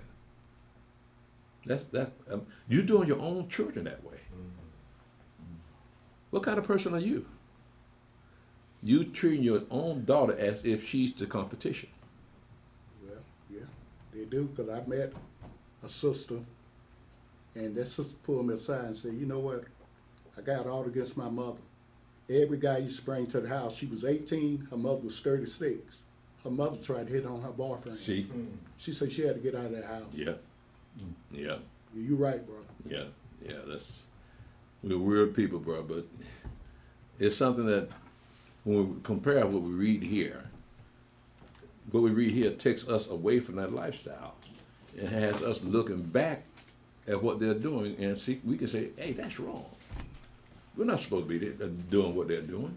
But it says here, in verse 20, woe unto them that call evil good and good evil, and that put darkness for light and light for darkness, and that put bitter for sweet and sweet for bitter. You got some of these black Christian pastors doing the very same thing, actually promoting homosexuality. And you got black teachers and principals promoting homosexuality in these public schools. Wow. And why it got to be black? I mean, I know you got you got white teachers advocating their lifestyle, and they try to get them teachers to stop talking about that lifestyle in the classroom. Teach the class, teach about to read and write. Right. But they want to talk about their lifestyle, how much they love of their wife, of their husband, whoever they say they're married to. But that's called, again, that is called what they call evil good. That they're human beings, and there's nothing wrong with them loving one another. Well, yeah, you had the Supreme Court pass that law saying it's all right for two men and two women to get married. But you said they weren't going to go beyond that. But now you're trying to infest the schools with that mindset that it's all right for a little girl like another little girl, a boy like a little boy, and for them to have sex. Well, now you're taking it beyond the boundaries of what the Supreme Court said. But you knew that was going to happen. So you just wanted a foot step in the door, so you can prop that door open, so your lifestyle can be predominant in the system. That's never been done before since Sodom and Gomorrah. So they want America to become Sodom and Gomorrah. So if that's the case, then the prophecy concerning America is true. She will be destroyed like Sodom and Gomorrah. Fire and brimstone. You know, Elder, me and Deacon Jim was talking about that right before your class started. We know about this reset that they've been talking about, this great reset. And but I was telling him, we were both saying the same thing, like, we need a moral reset. Because it's beyond, like, going back to that, and then when you're talking about the women, how they just sleeping around, and men doing the same thing. Like, we just need a moral reset, you know, because you can't find nothing worthy in this country to marry and have a family, because you're gonna be worried about, like you said, the children in the school system. Then you're gonna be worried about if you got to ask someone, do you want to go on a date? You got to go to the doctor first to see. If you got some disease, you know, who wants to deal with that? You know what I mean? Like, and that's the times that we in. You know, sadly to say, people have said, well, you know, you want to say, well, you got to go to the doctor. I'm not doing all that. You know, it's just, you know, I'm just venting, but you know, it just need a moral reset. We got one hope, and that is all this is going to be temporary. All this is going to be destroyed, and these women going to start acting like women again, because they ain't going to have the government to rely on. They're going to have the white man to run to or call 911 on. So who are they going to run to? They got to come to one of us. Because women don't get along with each other anyway. So when it comes to competition, they will fight each other for food or whatever, or water. They will fight each other. So then they're gonna look for a man to help them out, because we're going in a position where the men will become men again, and that's what a woman will be looking for a man to protect her, because a woman by herself don't have any protection. And you got these brothers getting out of prison houses, and brothers coming off the street, and they used to have 911 to call just to keep them in check, but now they don't have 911 to call. So what they're gonna do? They gotta come to us. They gotta be humble. And it's a little too late for that, though. Yeah, you showed your ass. So you keep on showing it, because you said to me, I don't need no man. So when they got you in the corner, you screaming for help, I'm just gonna walk on by. It was funny you say they showed their ass, and when you see them, they always showing their ass. Like you see them in the pic, that's all they do is twerk that. Like that's their mind. Yeah. Their mind is an ass. They got an ass mind. So who want to deal with Stop it, please. Who want to deal with that, Elder? Elder, when you get a chance, out the class, ask your deacon what this means. Ask him what that means. What mean? Just don't pay Sharon no mind. He drinking apple juice. I forgot. Thanks for reminding me, man. Well, I got my sweet tea here. That come from him now. So I can join you in your apple juice and my tea. Praise y'all. The session that I told you about last Thursday, the session I went to, Thursday, this past, the sister in class, the director was a black woman, a strong black woman. Yeah. Almost everybody in that room were parolees, men. And she was like a whip, like lions in a cage, Mm-hmm. and they couldn't keep quiet, and she was busy with the whip, telling them to be quiet. And I'm standing there like this, and I said, damn. Woman telling the man to be quiet. He wasn't, the brothers wouldn't shut up for nothing. They was boasting about what they did and they out of jail and stuff. And I'm sitting there listening, and it's trying to start all over the new job, and I'm going like, and every time she walked by me, I do this I do that, let her know. I said I'm not a black man. Let her know. That's why me and her talk 30 minutes after class. Let her know who I was. I said, You was a teacher's pet. Proud nose. oh no! Accept No.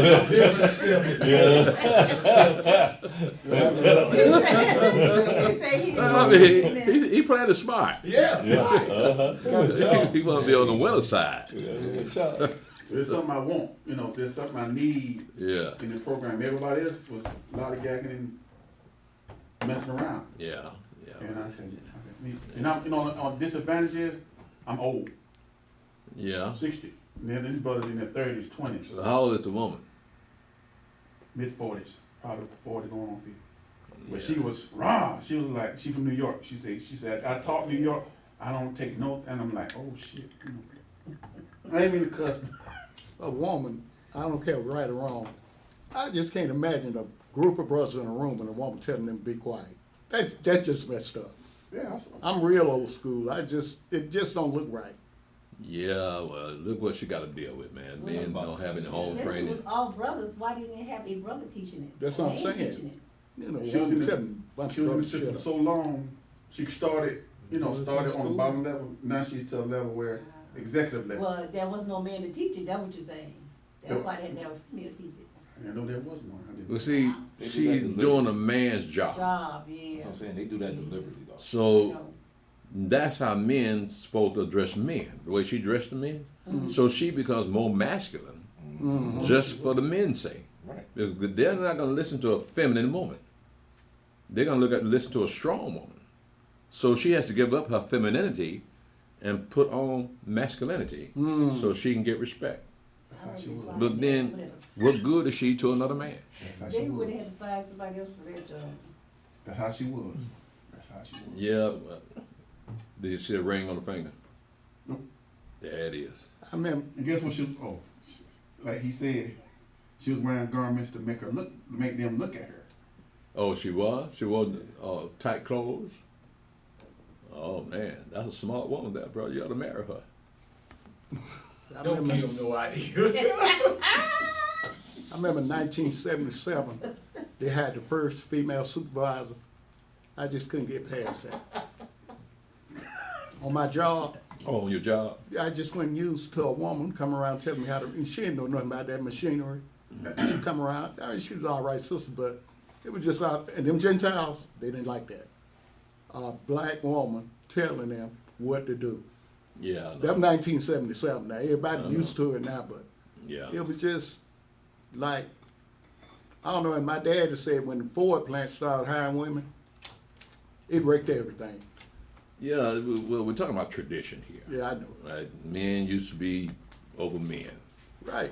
right? But here you got to deal with something that's totally opposite what you're used to. And now you got a generation growing up used to women acting like men. So they think that's normal for a woman to act like a man. No, that's bad material, marriage material. So a can't woman's say main that, goal in life should be to get married and have children for their husband. Yeah, you can't say nothing to them. I said something to one of the guys at the job like last month, and they brought it up. They have sensitivity classes.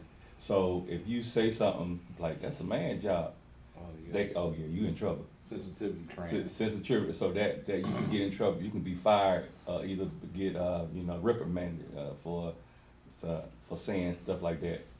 I mentioned the guy, I was like, man, I say you a little bit older. I said it's a young dude job, but I left it at that. I ain't say nothing else. But as we had the cloud, ooh, I'm glad he did say it because he did say something about something else. But I was like, I'm glad I didn't say nothing else to him because you would say I'm discriminating against you or I'm harassing you because I used that, scenario.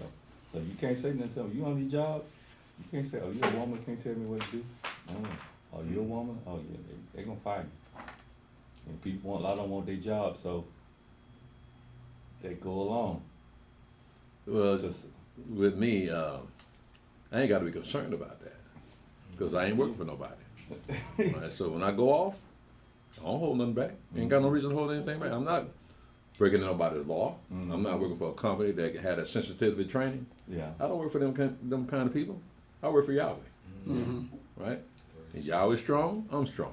Mm-hmm. Yahweh said women should do this, I say the same thing. Get mad at me, get mad at Yahweh. Because I'm just saying what he want me to say. Now you the Christian preachers, they got to do what them women say do. Right. Yeah, you better not talk about a man ruling over a woman. You talk about how a woman should rule over the man. That's how they make their money. By doing what the women tell him to preach about. Preach about this, don't preach about that. You don't want you preaching about men. You're right. Go ahead, Brother Steph. Uh, Read verse 20 verse again. 20 again. Isaiah chapter 5, verse 20. Woe unto them that call evil good and good evil, that put darkness for light and light for darkness, that put bitter for sweet and sweet for bitter. Woe unto them that are wise in their own eyes and prudent in their own sight. Woe unto them that are mighty to drink wine, and men of strength to mingle strong drink, which justify the wicked for reward, and take away the righteousness of the righteous from him. Therefore, as the fire devoureth the stubble, and the flame consumeth the chaff, so their root shall be as rottenness, and their blossom shall go up as dust, because they have cast away the law of Yahweh of hosts, and despised the word of the Holy One of Israel. Now, we got to look at the way it was for the civil rights movement. Black people in their own neighborhoods, and they were prospering, but they didn't have Yahweh's law though. But once they went across that color line Uh-oh. and want to integrate with these white people, that's when always law crashed in on them. So now look at them. They're destroyed as a people. And that's why it says, therefore, in verse 24, therefore as the fire devoured the stubble and the flame consumed the chaff, so their root shall be as rottenness and their blossom shall go up as dust, because they have cast away the law of Yahweh of hosts and despised the word of the Holy One of Israel. So I imagine them being separate back in the 50s before the Civil Rights Movement and not keeping Yahweh's law and still prosperous is now catching up with them. Because they crossed the line. Because we were never supposed to mingle with other people. But while we were segregated, we were just among ourselves. White people on that side, we on that side. So, but now that law that said we're not supposed to mingle with other people, you crossed that law. And now you got to pay for it. From all the time you haven't kept Yahweh's law to now, Okay. you are paying for what you did. So Elder, I heard you say this, and it makes sense. Now, when our people, well, right after Jim Crow, even slavery, even though we didn't know Yahweh, we were keeping basically those last 6 commandments when we was among ourselves, right? Mm-hmm. And a lot of those people, like you say, they may be raised up, right? Mm-hmm. Okay, Right. yeah. So now we're reaping the reward of our father's disobedience, whether he knew it or not, because they had to be in ignorance. And the fact to survive, they couldn't keep Yahweh's law in these white folks' face because it's against Christianity. So they had to go along with the program just to survive. So, but then the law the law has not changed. There's no mercy in not keeping Yahweh's law. So even though they did it out of ignorance, their children got to pay for their ignorance. And this is what the reward of their ignorance has brought them when they decided that we should mingle in with these white people. And look, and we have mingled with these white people. White people got us on the corporate boards, we were managers, we were supervisors, but were we supposed to ever be that way here in America? Because what it comes down to is Moshe's song. Remember, he said, I'm going to make you jealous of people that are not a people. And black people jealous of white people. Oh, yeah. So now they're destroyed because of the jealousy of another people that worship another God. They think that by worshiping the white man God, they'll be just as successful as the white man. But it comes with a price. See, the white man ain't gonna just let you walk in his door. This is his. So if you're gonna come in the door, he got something planned for you. He's gonna make an offer to your wives and say, if you work for me, you gotta let your husband go. I will make you a manager, I'll make you a supervisor, I'll give you all the perks of the white folks' life. But you cannot have a life with a husband and a family. And they chose that. So here we are. Talking about why we are in the condition we're in, because they wouldn't keep Yahweh's law. But first of all, you gotta be aware of what you've done. Black people are not aware of this. We got a generation that think what's going on with black people today, it's all right. That it's all right for a woman to rule over a man, or to have a bunch of babies out of wedlock. It's all right with that. But that is Yahweh's punishment. Because we are now the clowns of the whole world. Right. We the best dancers, the best singers, the best entertainers, and get paid the big bucks. But you make the rest of us look stupid. What about people that are not comics? People that actually have a serious mind. They want to accomplish something, want to invent something. No one takes them seriously because of Cat Williams.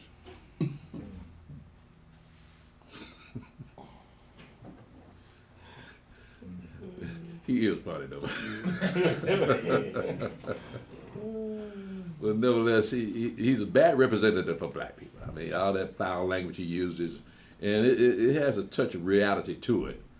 But the way he presents it, he presents it so that even white people can enjoy him saying the N-word.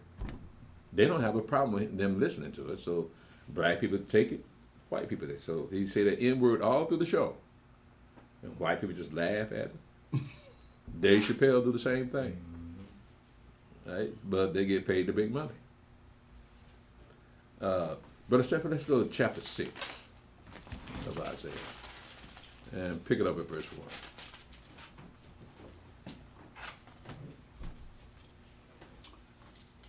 Verse 1.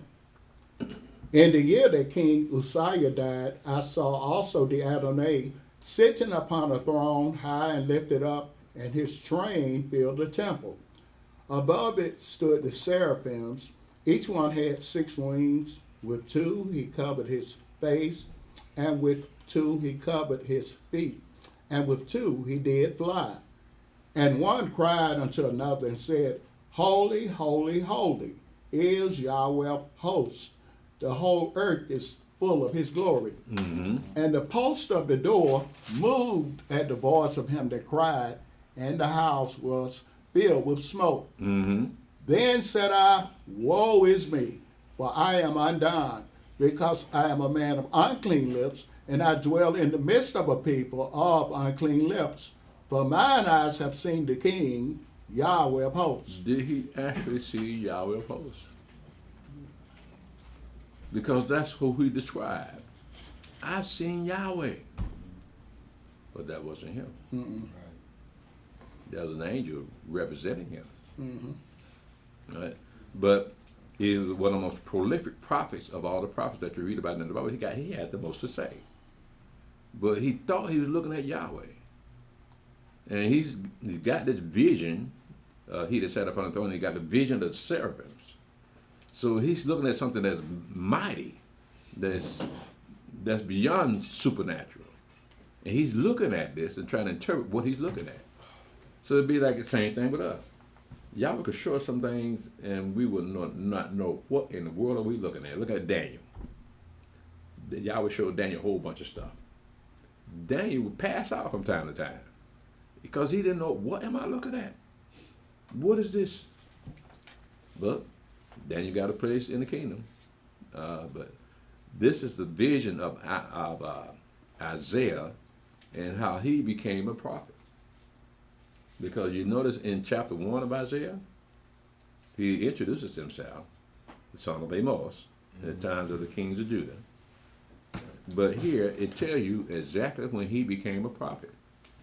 So pick it back up at verse 5, Brother Stephen. Isaiah chapter 6, verse 5.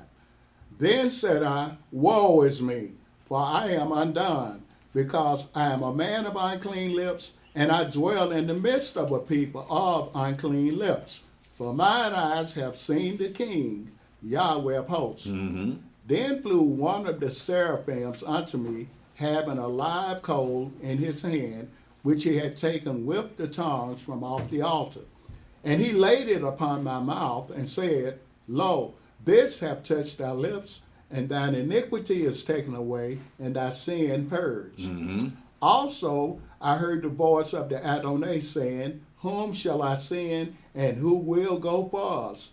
Then said I, Here am I, send me. Now that, when he became a prophet, right? He says, listen how it's stated that, though, in verse 8. Also I heard the voice of the Adonai, the one that sat upon the throne, saying, Whom shall I send, and who will go for us? You notice how he phrases that? So it's more than one entity we're dealing with here, you know? So it's not just he that sat upon the throne. It's some other entity that he's dealing with when he says, for who will go for us?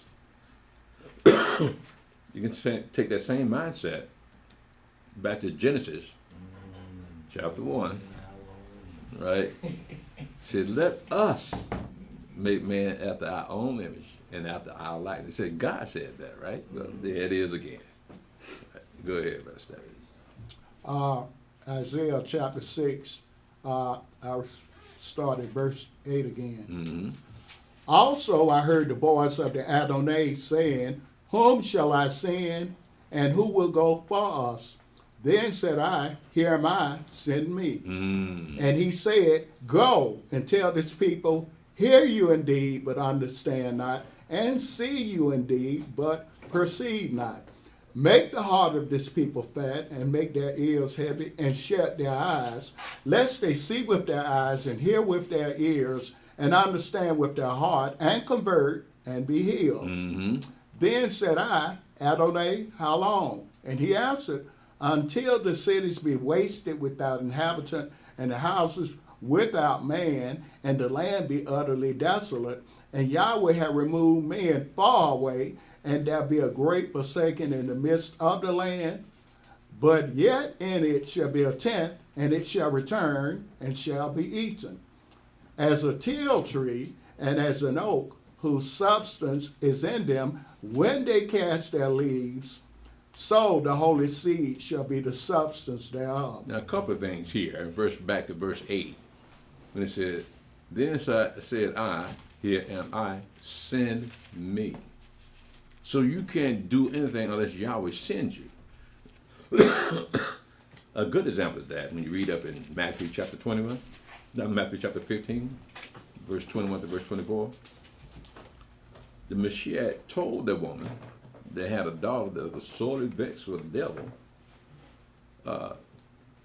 that I am not sent, but unto the lost sheep of the house of Israel. So we're talking about people that are sent. So Isaiah says, here am I, send me. So you got to be sent by Yahweh. That's why, for instance, a few years ago, I guess about 10 or 15 years ago, these two white people, the black, white woman and her husband, went into a black neighborhood with food to help the poor. You know what happened to him? They shot him, killed him. But you remember that story? They shot him. The man was trying to do something good for Yahweh's people, and they shot him and killed him because he wasn't sent. You got to be sent to these people. Yes, you walking into trouble. He wasn't sent, so it cost him his life. Yahweh ain't gonna let you just walk up on his own people. Now, whether it was murder or the reaction to it, that is the price you pay if you're not sent to Yahweh's people. Yahweh's people are dangerous people. You got to be sent to them. Speaking of, you said that was Matthew what? Matthew chapter 15, verse 21 to verse 24. Okay. In verse 24, that's when he told the woman, I'm not sent but to the lost sheep of the house of Israel, right? So again, look at the definition of apostles. An apostle is someone that is sent. Right? So Yahweh got to send you somewhere before you can do exactly what he wants you to do. If you have him, then you can't, like I said yesterday, you can't say, I've been called to preach. What the hell does that mean? Who called you? Did he tell you to go preach? Did he send you to go preach? No, he just called you. So they're trying to justify being a pastor, a preacher, because by saying, well, I've been called to do this. No, that don't work here. Yahweh got to send you somewhere to do what he wants you to do. In verse, it says here, in verse 11, then said Adonai, how long? And he answered, until the cities be wasted without inhabitant, and the houses without man, and the land be utterly desolate. And Yahweh have removed men far away, and there be a great forsaking in the midst of the land. Well, so what is he referring to here? In verse 11 and 12. It says, then said Adonai, how long? And he answered, until the cities be wasted without inhabitant, and the houses without man, and the land be utterly desolate. And Yahweh have removed men far away, and there be a great forsaking in the midst of the land. What's he referring to here? Because he's talking about something future about to happen to these people. Right. So what happened to these people in the future? Because this, what happened to a little over 100 years later, about over 150 years later, that's what he's referring to. So what is this talking about? A forsaking of the land. I know you know, Steve. Our fathers went into Babylon. Yes, but Nebuchadnezzar came and destroyed Jerusalem. Right? So that was what he meant. It says when in verse 11, then said Adonai, how long? And he answered, until the cities be wasted without inhabitant, and the houses without man, and the land be utterly desolate, and Yahweh have removed men far away, and there'll be a great forsaking in the midst of the land. So he's talking about the children of Israel have been taken out of Jerusalem, out of Judah, and taken in captivity in Babylon for 70 years. Now, that's what he's referring to. But it also says, but yet in it shall be a tenth, and it shall return, and shall be eaten as a tilled tree, and as an oak whose substance is in them, which they cast their leaves, when they cast their leaves. So the holy seed shall be the substance thereof. Now that holy word, holy, gives you an idea of what they're referring to here. Right? So at the end of the 70 years, only a tenth of the people came out of the Babylonian captivity. And to prove that, you look at Esther and Mordecai. Well, they stayed in the Medo-Persian Empire after the children of Israel came back home. Mordecai and Esther were still on the Medo-Persian Empire, so only a tenth of the children of Israel that were in Babylon came back. And that tenth, when it says, but yet in it shall be a tenth, and it shall return, and shall be eaten as a tilled tree, and as an oak whose substance is in them, when they cast their leaves, so the holy seed shall be the substance thereof. So that tenth had to show back up, just for the birth of the Mashiach. That was that holy seed. Okay, Brother Stephen, let's start this. Let's go to Isaiah 7, verse 10 to verse 16.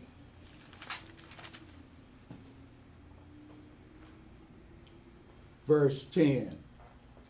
Moreover, Yahweh spake again unto Ahaz, saying, Ask the sign of Yahweh thy Elohim, ask it either in the depth or in the height above.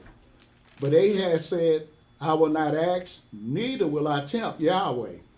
And he said, Hear you now, O house of David, is it a small thing for you to weary men, but will you weary my Elohim also? Therefore the Adonai himself shall give you a sign. Behold, a virgin shall conceive and bear a son, and shall call his name Emmanuel. Butter and honey, shall he eat, that he may know to refuse the evil and choose the good.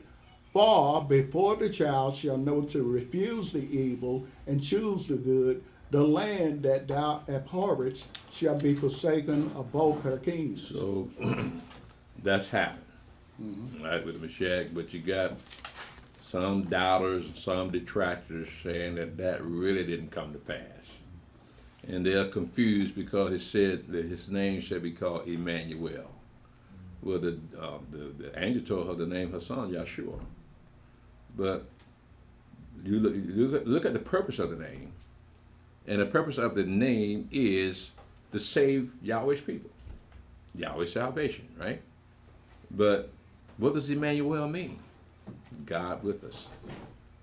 So you put all that together, the fact that he was born of a virgin, and then later on he got baptized, and the Holy Spirit came to dwell upon him at his baptism, and he heard a voice from heaven say, Behold, this is my son whom I'm well pleased. So that son is God. But in the hierarchy of things, the Mashiach would be the son of the Father, right? But he had to have his spiritual son come and dwell upon him so that he can say, this is my son. That spirit I just gave you, this is my son on whom I'm well pleased. Right? So then you would have God with them, or God with us. So that would fit Emmanuel. Right? Let's continue, Brother Stephen, in chapter 8. And pick it up at verse 1. Moreover, Yahweh said unto me, Take thee a great roll and write in it with a man's pens concerning Meher, Shalom, Hashbash. And I took unto me faithful witnesses to record Uriah the priest and Zechariah the son of Berechiah. And I went unto the prophetess, and she conceived and bare a son. Then said Yahweh to me, Call his name Meher, Shalom, Hashbash. For before the child shall have knowledge to cry, My father and my mother, the riches of Damascus and the spoil of Samaria shall be taken away before the king of Assyria.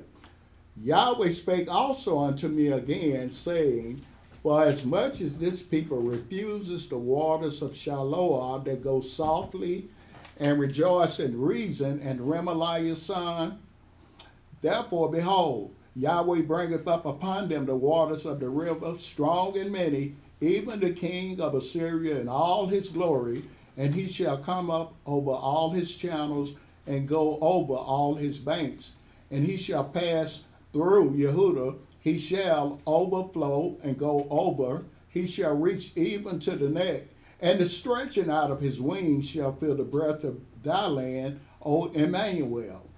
Associate yourselves, O you people, and you shall be broken in pieces, and give ear, all you of far countries. Gird yourselves, and you shall be broken in pieces. Gird yourselves, and you shall be broken in pieces. Notice he said in verse 8, and it says, he shall pass through Yehudah, he shall overflow and go over, he shall reach even to the neck, and the stretching of his wings shall fill the breadth of thy land, O Emmanuel, the same thing that is going to be called the land of born of a virgin. His name shall be called Emmanuel. You got the same thing here, calling the land Emmanuel. But again, look at what that name means. It means God with us. So in that case here, when he says, and shall fill the breadth of thy land, O Emmanuel, O God with us, then yeah, it's actually a compliment, letting them know that the land still belongs to Yahweh. Go ahead, Brother Stephen. Isaiah chapter 8, verse 10. Take counsel together, and it shall come to naught. Speak the word, and it shall not stand, for Elohim is with us.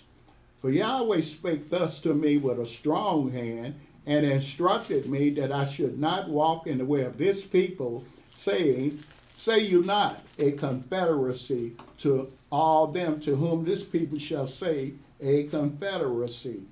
Neither fear you their fear, nor be afraid. Sanctify Yahweh of hosts himself, and let him be your fear, and let him be your dread. And he shall be for a sanctuary, but for a stone of stumbling, and for a rock of offense to both the houses of Israel, for a gin, and for a snare to the inhabitants of Jerusalem. Mm-hmm. And many among them shall stumble and fall, and be broken, and be snared, and be taken. Bind up the testimony, seal the law among my disciples. Mm-hmm. And I will wait upon Yahweh that hideth his face from the house of Jacob, and I will look for him. Mm-hmm. Behold, I and the children whom Yahweh have given me are for signs and for wonders in Israel from Yahweh of hosts, which dwelleth in Mount Zion. Mm-hmm. And when they shall say unto you, seek unto them that have familiar spirits, and unto wizards that peep and that mutter, should not a people seek unto their God, for the living to the dead, Mm-hmm. to the law and to the testimony?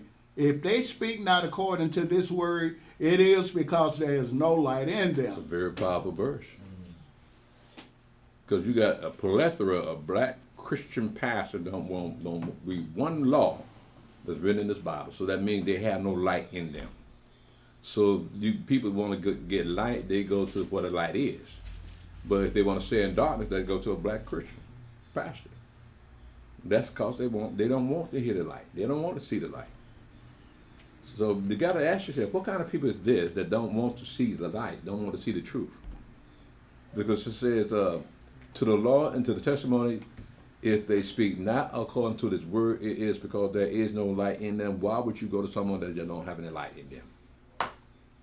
It's because you don't want them to have light, because you don't want to be light. Just like the Mashiach said, those men that didn't believe in did things that would that they wouldn't allow to be seen in the light.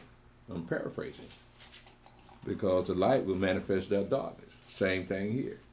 Is that they don't want the light, they want the darkness. Go ahead, Brother Stephen.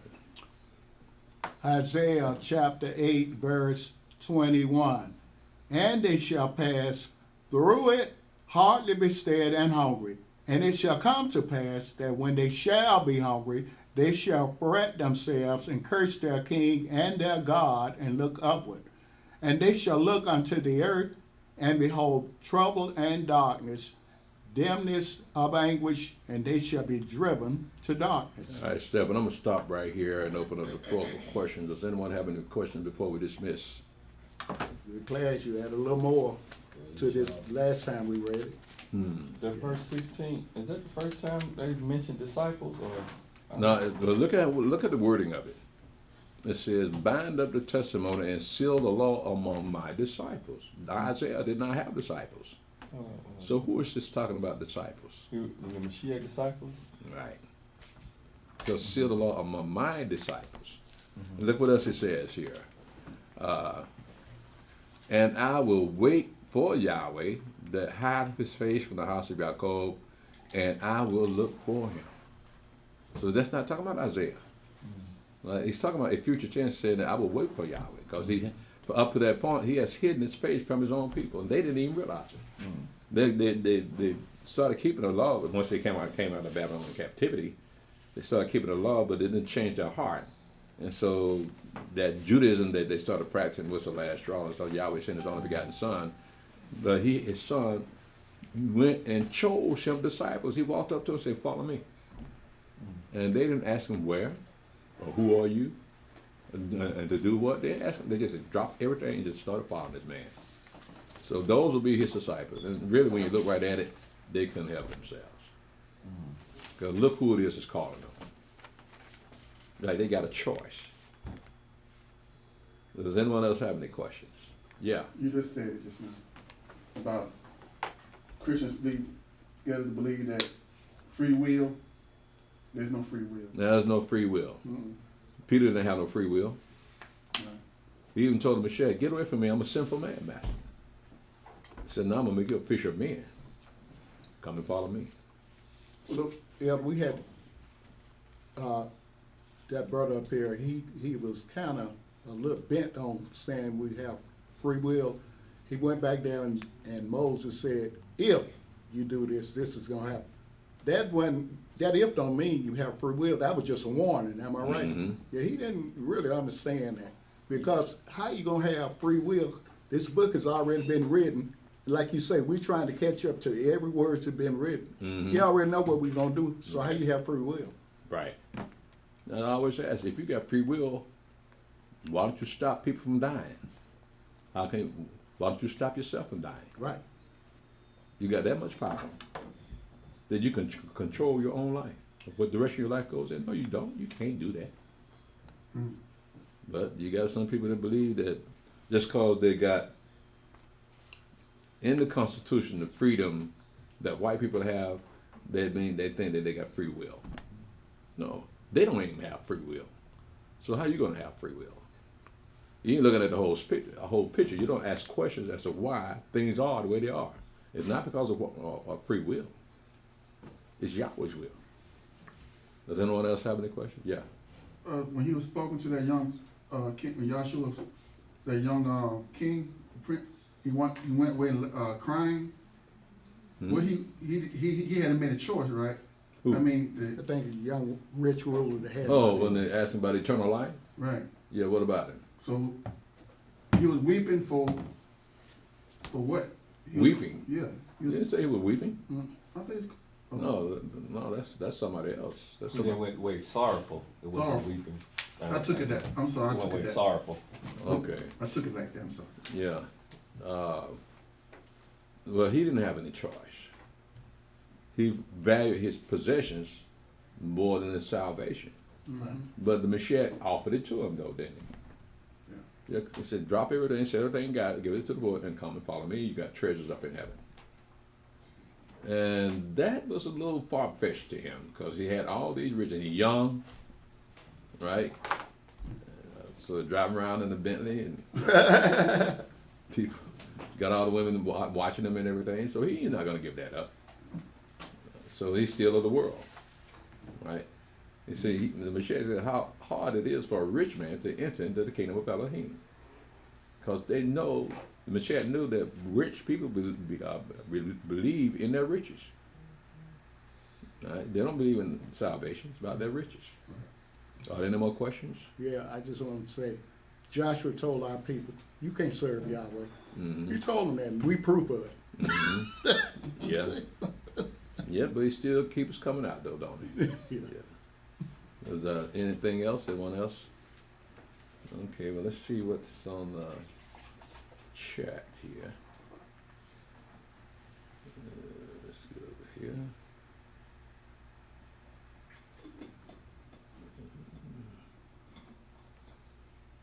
Okay, let's see. Excuse me. I have Don on YouTube at the top. Okay, Shalom Don. Shalom Brother Eliyahu. Shalom Brother Yaakov in Israel. Shalom Brother Mick Anderson. Shalom Tiffany Israel. Shalom Lonely Red Wolf. Shalom Isha. Shalom Gregor Rucker. Shalom Elder Tobiah. Shalom Elder Hiram. Shalom Brother Malachi. Shalom Brother David Reed. Shalom Deacon Hanak. Nah. Thank you for lifting me up in prayer. Praise y'all, man. I always do that, bro. You beloved, my brother. You are well beloved. Shalom Nia Dapi.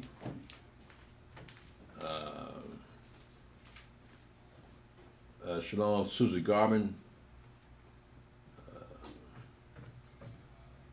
Shalom Brother Elijah Niyambang. I hope I pronounced that name correctly. Is that the one that came up yesterday from Nigeria? Do you remember? I know we had somebody from Africa made a comment. I don't know if this was the one or not. But then I can't remember nothing anyway. Shalom, Brother Elijah. Shalom, Sister Kimberly. Shalom, Eshyasharala. Shalom, Sister Naraya. Shalom, Abisha Judah. Shalom, Brother Hayam.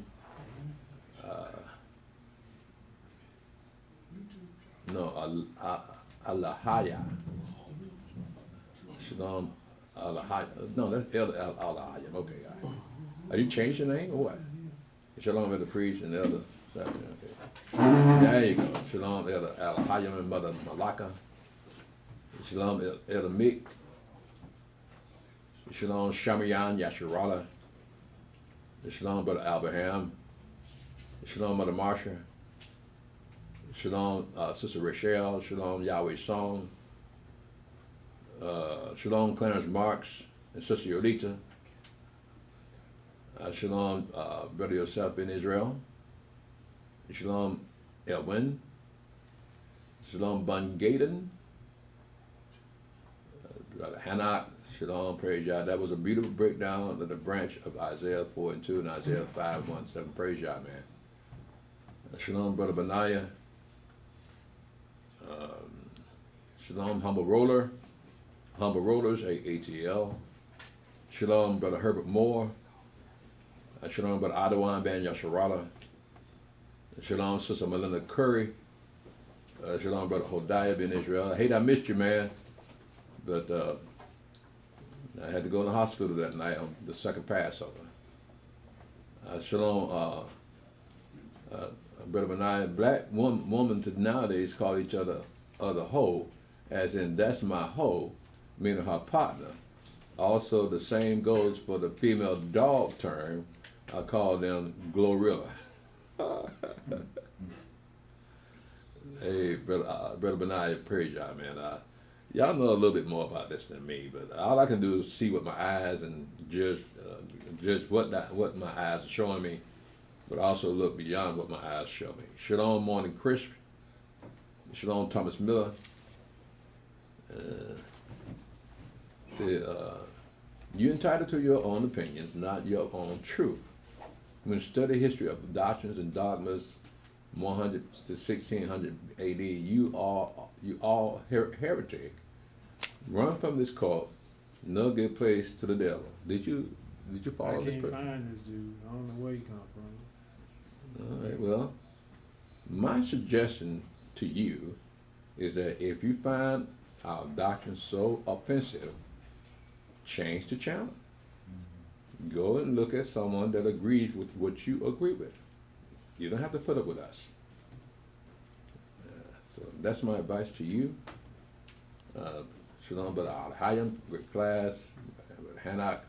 Shalom, Elder. Just to be clear, in Isaiah 6 and 7, this altar in the temple of heaven is for what again? Let's see here.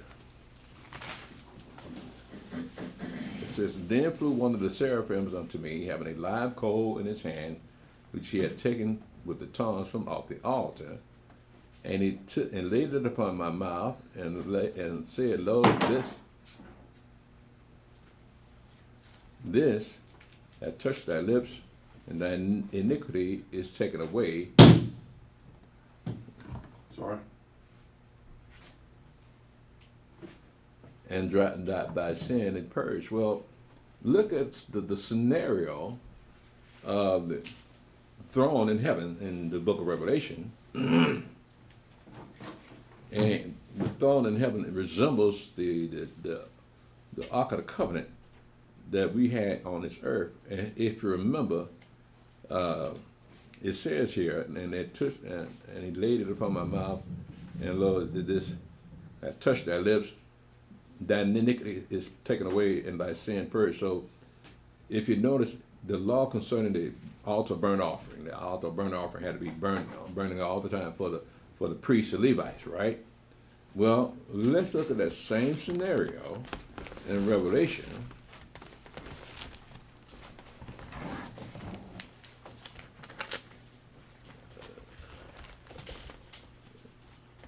Look at the setup again. You had the throne and you had the altar, right? Well, when you go into the book of Revelation, you're going to find the same scenario. And chapter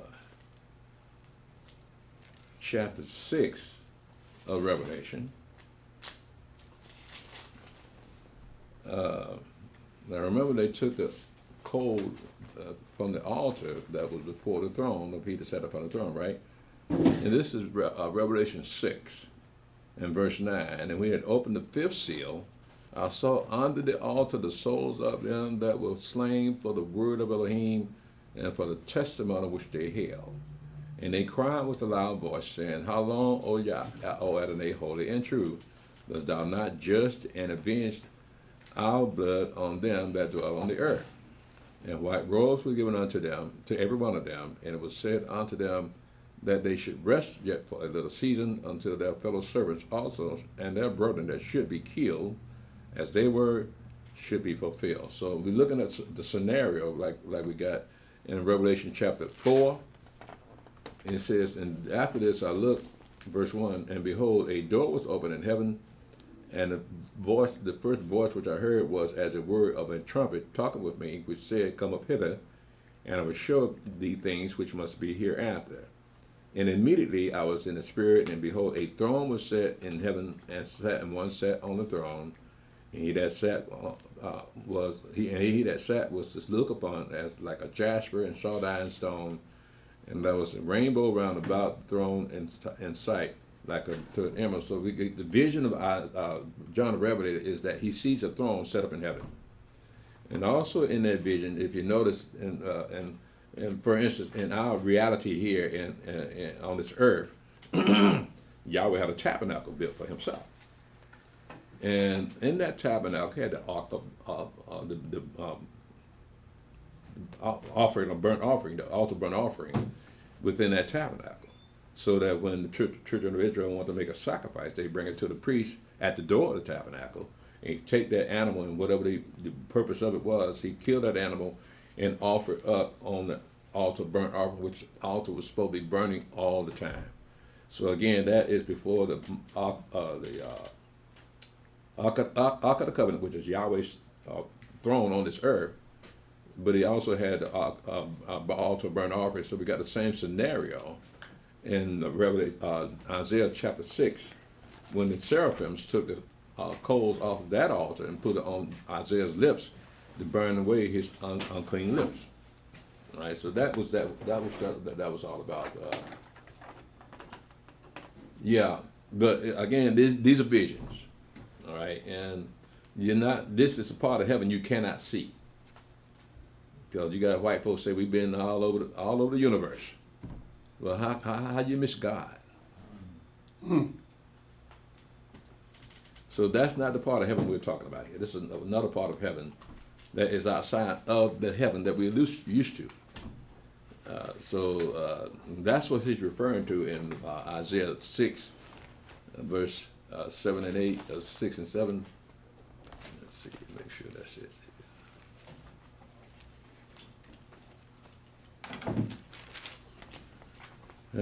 Somebody's cooking. I smell somebody cooking. Levi, he needs this shot in here. All right. Well, let me hurry up and wrap this up then.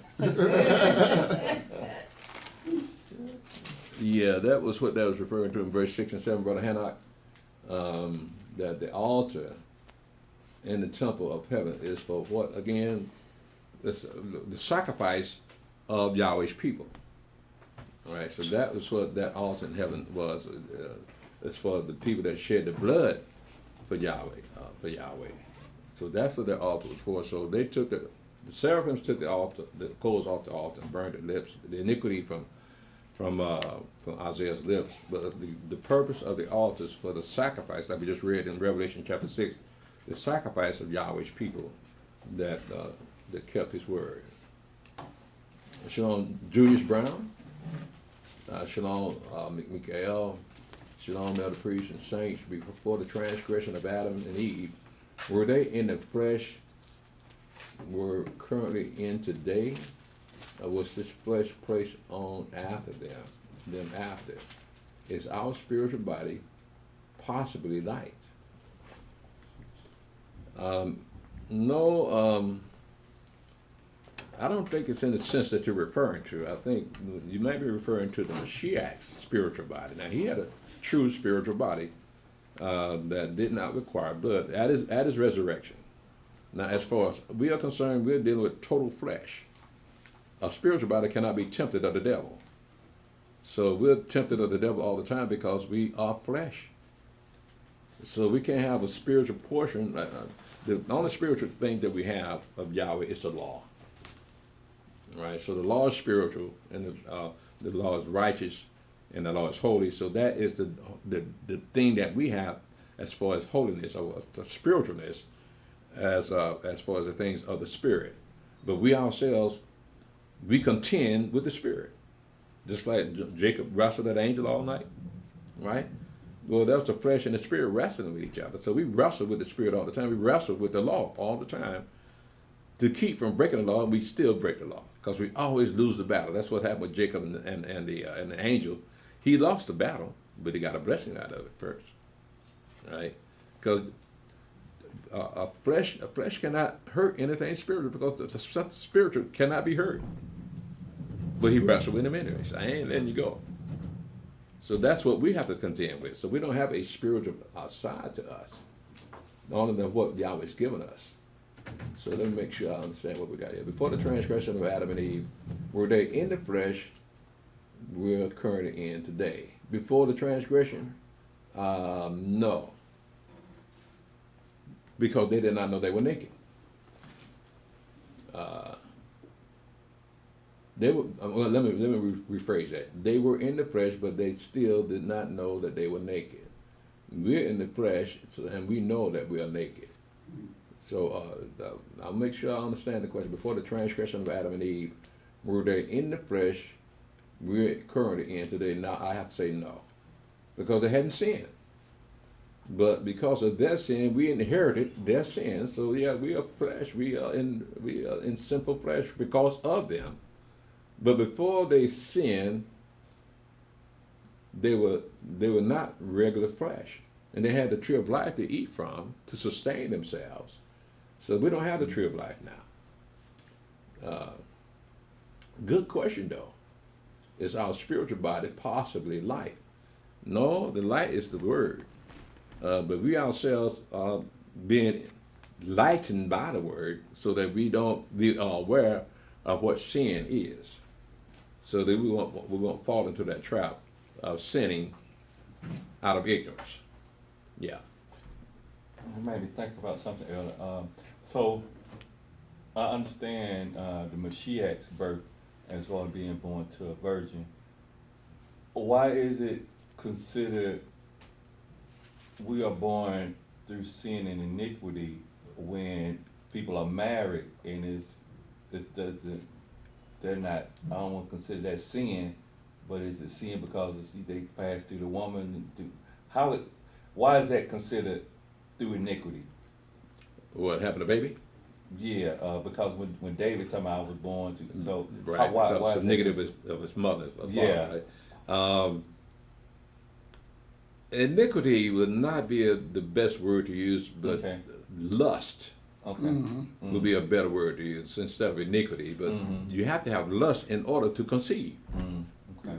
Now, you just can't go up there, let's go. And that's got to be some excitement. So that flesh has to be excited, and that flesh becomes lustful because now you know what to do. But if I was saying like if a person if they married, Yeah, but It's it was legit. yes, it should be legit, right? right. If So- that lust that you have Uh-huh. is legitimized by marriage. Okay. Hmm. But I'm still wondering why is it considered? Why did he say that? He was just speaking in general. It's looking at the reality of the situation that you cannot impregnate a woman without being lustful to her. Mm-hmm. So, but it's still legit in a marriage. But outside of a marriage, it's illegit. Now you're fornicating. Okay. Right. All right. Because man will always have have fleshly lust. Mm-hmm. That's up when you get old as me. I'm just throwing the towel. It's a young girl like they did David. Yeah, so, yeah, brother Mikael, very good question. Very good question. But yeah, before they sinned, they were not like us. But after they sinned, because before they sinned, they could live forever. But after they sinned, they could not live forever. So that we're more like them after they sinned than before they sinned. And the Mashiach came along in sinful flesh. Now, you got to ask yourself, was Adam and Eve sinful flesh? Now, Paul said the Mashiach showed up in sinful flesh, condemning sin in the sinful flesh, right? So, was Adam and Eve sinful flesh? After they gave birth, they were sinful flesh. They were not? They were created, so they were. They were created. So they shouldn't have been. It's not sinful. The flesh was not sinful. It wasn't sinful. Sin hadn't come into the world yet. Until they get that transgress, right? Right, So we inherited right, sin Right. from Adam and Eve, right? right, Yeah. right. But they couldn't be sinful flesh because they weren't conceived in lust, right? No, They didn't were, have parents? They were created beings, right? Yeah, right. Right. But that doesn't have anything to do with the flesh, right? The flesh is still sinful flesh because of their sin, Right, right? But before they sinned, there was no sinful flesh. right. So yeah, good question, brother Mikael. Said, were they in the flesh we're currently in today? No, they were not. Before the transgression, they were not like us today. But after the transgression, yeah, now they're like us, or we're like them. Was this flesh placed on them after? No, that they had the same flesh. The flesh was defiled by that sinful, the transgression of the commandment. They defiled the flesh at that point. And from that point on, all flesh had been defiled because of their sin. So yeah, they had the flesh before they sinned, and the same flesh after they sinned. But it's just the flesh had changed on them. And so now they are sinful flesh. Is our spiritual body possibly like? But again, you have to expound a little bit of what you mean by spiritual body. Do we have a spiritual body? We're just flesh and blood people. What does it say we have a spiritual body in the Bible? Because if you can't find it in the Bible, then you add into the Bible. All right, so that is, when you show me that in the Bible, that we have a spiritual body, then we got something to talk about. But I haven't seen it yet, that we have a spiritual body. You can assume you got a spiritual body, but that doesn't make it so. You get that spiritual body in the resurrection, like the Mashiach had. The Mashiach had a spiritual body. So if you're talking about that kind of body, no, we don't have that yet. You get that in the resurrection with a brand new body. That will be a spiritual body. But as far as this body we have now, this is not a spiritual body. It's a flesh and blood body. It can still die. It can be afflicted. It can still be harmed. So a spiritual body cannot be harmed. So that's the way I want to explain that, my brother. Good question, though. We don't have a spiritual body yet. And that was part of the my BTS yesterday about the new heaven and new earth. And that on that new earth, what kind of bodies are we going to have? It can't be flesh and blood. They have to be spiritual bodies. If they can live forever, then those must be spiritual bodies. So, because first of all, there will be no more sin in the world. So sin is what? The wrath of sin is death. The wages. Wages of sin is death. Thank you, man. The wages of sin is death. So there will be no more sin. There will be no more death. So at that point, then you have spiritual bodies, because then you could live forever. So that, I have to look at it that way, and that that spiritual body you're referring to won't come upon us until the new heaven and new earth are created, and that will be the kingdom of God, or the kingdom of Yah. And so if you're going to dwell in that kingdom, that means you got to have eternal life in you also. And flesh and blood does not equate to eternal life. Ever.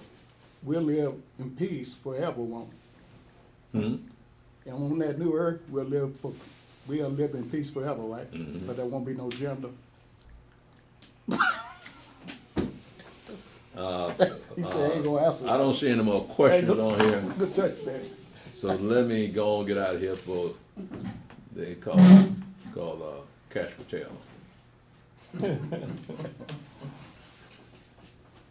There's around, there's one of these sisters. Get a drink on. Thank you, Facebook. Thank you, YouTube. Join us for our history class on the third day, which is Tuesday. And again, bring you great question, great insights. So some of the people that text me, I love what you got on your mind. So please continue on watching us and ask me questions. Ask me questions. I love people to ask me questions. So we can get a little bit more understanding of what is written in the Bible. Because see, I don't talk about myself. I talk about what's written, and I don't have my own perspective on this. I look at what the Bible says. I got another one. He responded. Okay. All right, let's see. Trying to guess that. What you say? I got something else on here? Oh no. Huh? Did you read that when he said read Romans 7? The what now? Who is it? Michael, Mikael. Let me see. I might have to roll him down. Okay, here we go. Elder, can you read Romans 7:13-23? The battle between the flesh and the evil. As for the light, I was referring to the kingdom. Okay. Now, let's look at that. 1:13. Oh, All right.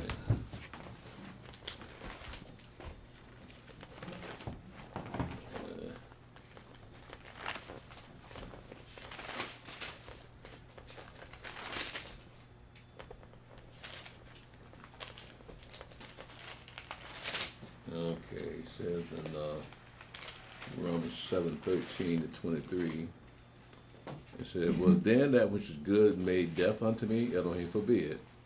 But sin, that it might appear sin, working death in me by that which is good, that sin by the commandment might become exceeding sinful. For we know that the law is spiritual, but I am carnal, sold under sin." Okay. The battle between the flesh and the, I imagine he meant spirit. The battle between the flesh and the spirit. As for the light, I was referring to the kingdom. Okay, now that means that you have to have some pre-knowledge of you being in the kingdom. I'm afraid that hadn't happened yet. But he's giving you access as to how to get into the kingdom. First of all, your name's got to be written in the Lamb's Book of Life if you're going to make it into the kingdom of the Mashiach. It says the battle between flesh and evil. As for the light, I was referring to the kingdom.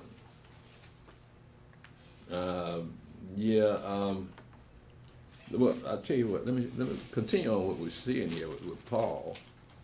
It says, for we know that the law is spiritual, but I am carnal, sold under sin. For that which I do, I allow not. For what I do, that do I not. But what I hate, that do I. If then I do that which I would not, I consent unto the law that it is good.